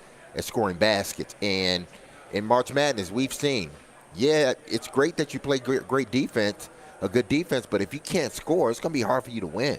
If you don't have the offense to match, it's going to be a tough road for you. Yes. And we've seen it. I mean, we saw it in conference tournaments. We've seen it in so many past NCAA tournaments. All it takes is one down offensive day for you to get bounced. And that's really been kind of Tennessee's bugaboo the last few years is they have one day, whether that's against Oregon State a couple of years ago, whether it's against Michigan last year. You have one down day offensively, and that's it for you. So that's the difficult thing that Tennessee has facing themselves in this tournament. Now, I do think tonight, they play Louisiana Lafayette tonight. I do think that they're going to be able to beat Louisiana Lafayette. I haven't seen a single bracketeer national talking head, and maybe I haven't looked at enough, and there's going to be a Tennessee fan that tells me I'm wrong. Everyone that I have seen doesn't have Tennessee advancing past Duke. I do think Tennessee got totally screwed in their region. I mean, they've got Duke in their region. They've got Purdue in their region. Who else have they got in their region? They've got Kentucky on their side of the bracket. State. Michigan's go green, go right. Go white, absolutely. They've got a tough side of the bracket. They are in a difficult region. That is an absolute gauntlet to get past. But it continues the conversation about Rick Barnes. And it continues the reputation that Rick Barnes had that has preceded his time at Tennessee, that Rick Barnes can't win in March. And Tennessee being one of the top, if not the top defense in college basketball, and you can't get past the second round of the tournament, and that you haven't been able to advance past, Sweet 16s, Elite 8s very frequently, at least in recent history. I mean, those reputations are true, and it's unfortunate that when you have a team that good and that talented, and you don't have anything to show for it. I know they won the SEC tournament last year, but in the tournament, the real tournament that matters, they don't have anything to show for it. It's a shame for a team that's this good. Yeah, and we can already see I'm not going to call it an excuse because it is reality. But if they do get bounced early, it's going to be, we didn't have our point guard. That's why he's our floor general. He's a guy that gave us points, and we were not getting those points from our point guard position after he got injured. Again, he's their floor general. He's their floor captain, and they've struggled since Ziegler hasn't been in the lineup. So I can see already, especially if they get bounced in the first round, because they got bounced early in the SEC conference playoffs playoffs. They got beat against Mizzou in the tournament, They got bounced early in that, and if they get bounced early, and I'm talking first round early, because I assume their second round, matchup in the field of 32 would be Duke. Duke play Oral Roberts in the first round. I expect Duke to win that game. If they get to Duke, then, okay, I think Duke's a better team. Yeah. But if they lose before they get to Duke, I think there's going to be a lot of, we didn't have our point guard. And which they would be right. That's not wrong. It's not wrong, but you have one of the best defenses in the country. You're going to have to let that power you through a little bit more. And I got a lot of Tennessee fans in my life, Dmase. A lot of Tennessee fans that I love very, very, very dearly.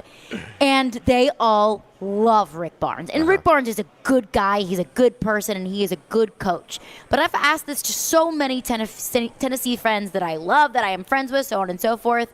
I've asked them, aren't you frustrated?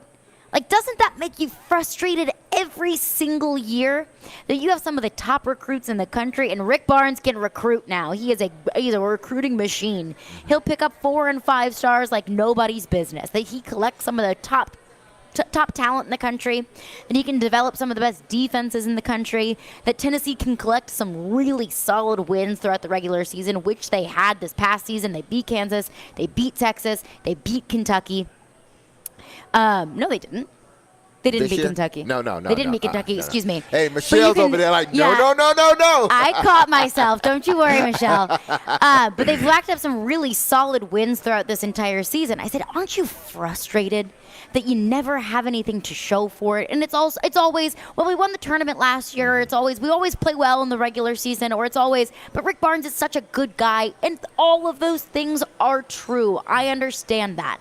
But with Tennessee fans, I have to say, aren't you frustrated that these teams that are really good and projected to go far, and they're coached well, and every single year it seems like it's the same story? I'm frustrated for them. They should be. But, I mean, I'm sure many Tennessee fans are probably thinking, well, if we move on from Rick Barnes, then who are we going to bring in that can, continue to keep our program as one of the top programs, not just in the SEC, but in college basketball, because they have been one of the top programs in college basketball since Rick Barnes has gotten there. But when you have teams that are led by Grant Williams a few years ago, Admiral Schofield. Admiral Schofield. That was such a good team. You had a great team, and what happened? You lose to Purdue in what I think the Elite Eight. I think they lost to Purdue that one year. That was your opportunity. Mm-hmm. That was the best team that you had to win a championship, and you couldn't win it then. You've had good teams after that, and you couldn't advance in the, in March Madness. Mm-hmm. I don't understand why, UT fans aren't outraged, because they've had really good teams over the last 10 years, or let's just say over the last 5 to 7 years. Mm-hmm. They've had really good teams. And even Rick Barnes had Kevin Durant at Texas and couldn't win a championship. And look, the tournament is hard to win. Mm-hmm. It is a grind. Weird things happen. You have the 12s beating the 5s. You have the Cinderellas. You have the St. Peters upsetting Kentucky in the tournament last year. Weird things happen. I understand that. And I'm not calling for Rick Barnes' job. He's a good coach. Mm-hmm. But I'm not going to get him in trouble for anything that he hasn't done. He hasn't lost to Duke yet. He hasn't lost to Louisiana Lafayette yet. We'll let the tournament unfold. But it's just always something on my mind is frustrating. It's so frustrating. You're going to collect these teams. You're going to collect this talent and then get bounced by Michigan last year. Again, I just think that, what would be the alternative if not Rick Barnes? And I'm sure there's another guy out there waiting, a coach in waiting that could take this program and elevate it even higher. I understand that. I get that.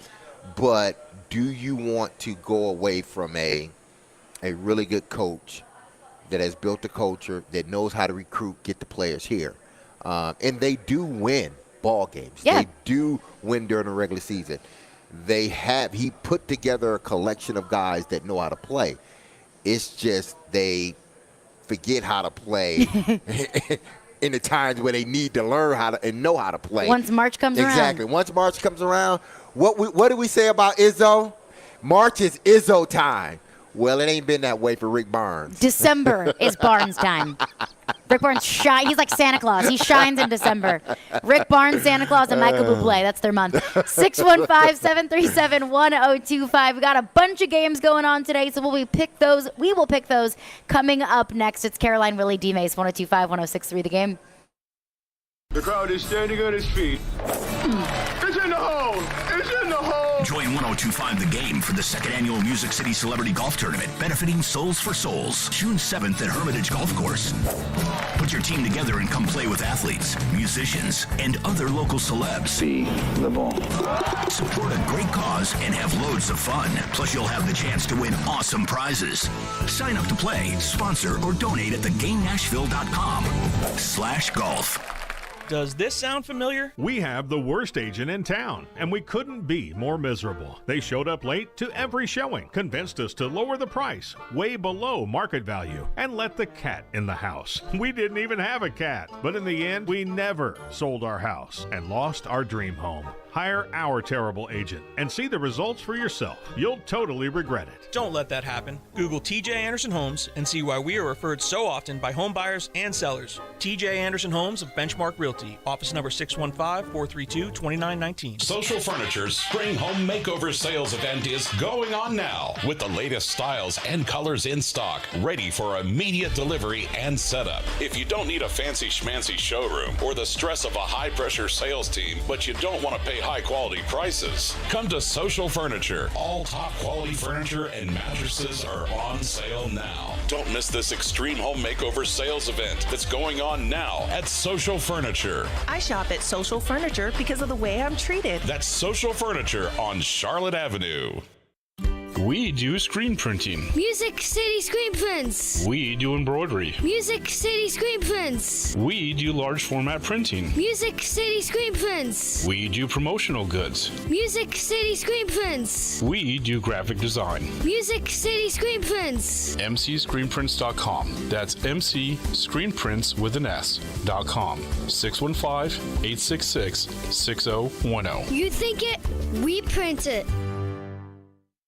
Bundling and saving with Geico is an easy choice, so you're free to ponder life's big questions, like what's the best animal in the world if not humans? I'd strongly consider ducks to be somewhere up there on the list. Think about it. Ducks can swim, ducks can fly, and ducks can walk on land. They have access to all terrains. They are the ultimate animal. And they wiggle their butts when they walk, which is funny. Yeah, ducks are awesome. End of story. Bundling and saving with Geico. It's an easy choice. What do you mean he went searching for fresher powder? We have full classes today. Instructor down at Vesper Ski School. Toward each other to snowplow, honey, not away. She needs more ski instructors to slalom through the day-to-day. Pizza, fries. Whoa, Braley, no, pizza. Indeed can help her hire great people fast. I need Indeed. Indeed you do. We instantly connect you with quality candidates whose resumes on Indeed match your job description. Visit Indeed.com/credit and get $75 towards your first sponsored job. Terms and conditions apply. He's got big takes. It's not that freaking hard. Hand the ball to Henry. Small takes. You have to defend your decision. But all takes. They win, they lose. Just invested a lot into this game. I thought it was the worst press conference. He is Jared Stillman. I guess I'm just not a very good coach, Jared. Weekdays from 2 to 6, Stillman and Company. Presented by TriStar Moving on 102.5 and 106.3 The Game and the Game Nashville app. Having some fun in the midday. Okay, that's really fun. This is Caroline, Willy, and Dmase. It's a good source of energy because it's live. On 102.5 and 106.3 The Game and the Game Nashville app.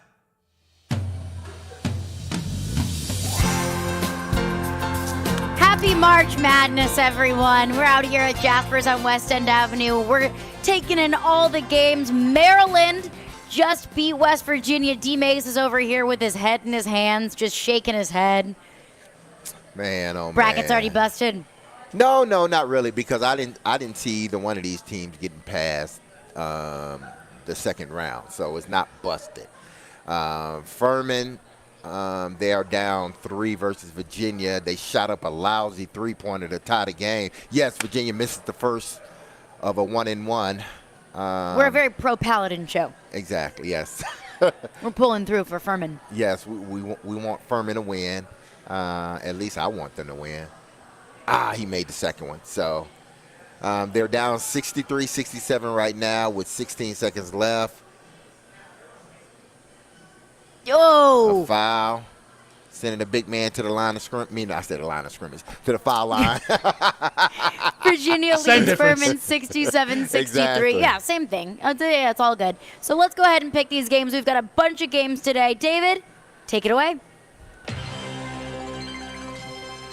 All right, guys. So, for starters, obviously, being in the state of Tennessee, we're going to go Tennessee versus Louisiana at 8:40. Tennessee is -11. What do you guys got? Also, let's not get it twisted. It is Louisiana Lafayette. Yeah. Oh, yeah. It is ULL. Let's not get that one twisted. Exactly. Yeah. I'm going to take ULL +11. I think Tennessee's going to win. I think they're going to advance and then ultimately get bounced by Duke. But I do think that it's going to be closer than 11. And the last time that I picked the team that Tennessee was playing to cover the spread, I absolutely got it thrown back in my face, but I'm going to take ULL +11, but Tennessee win. I'm sorry. I'm so sorry. Let's is what go. my madness is about.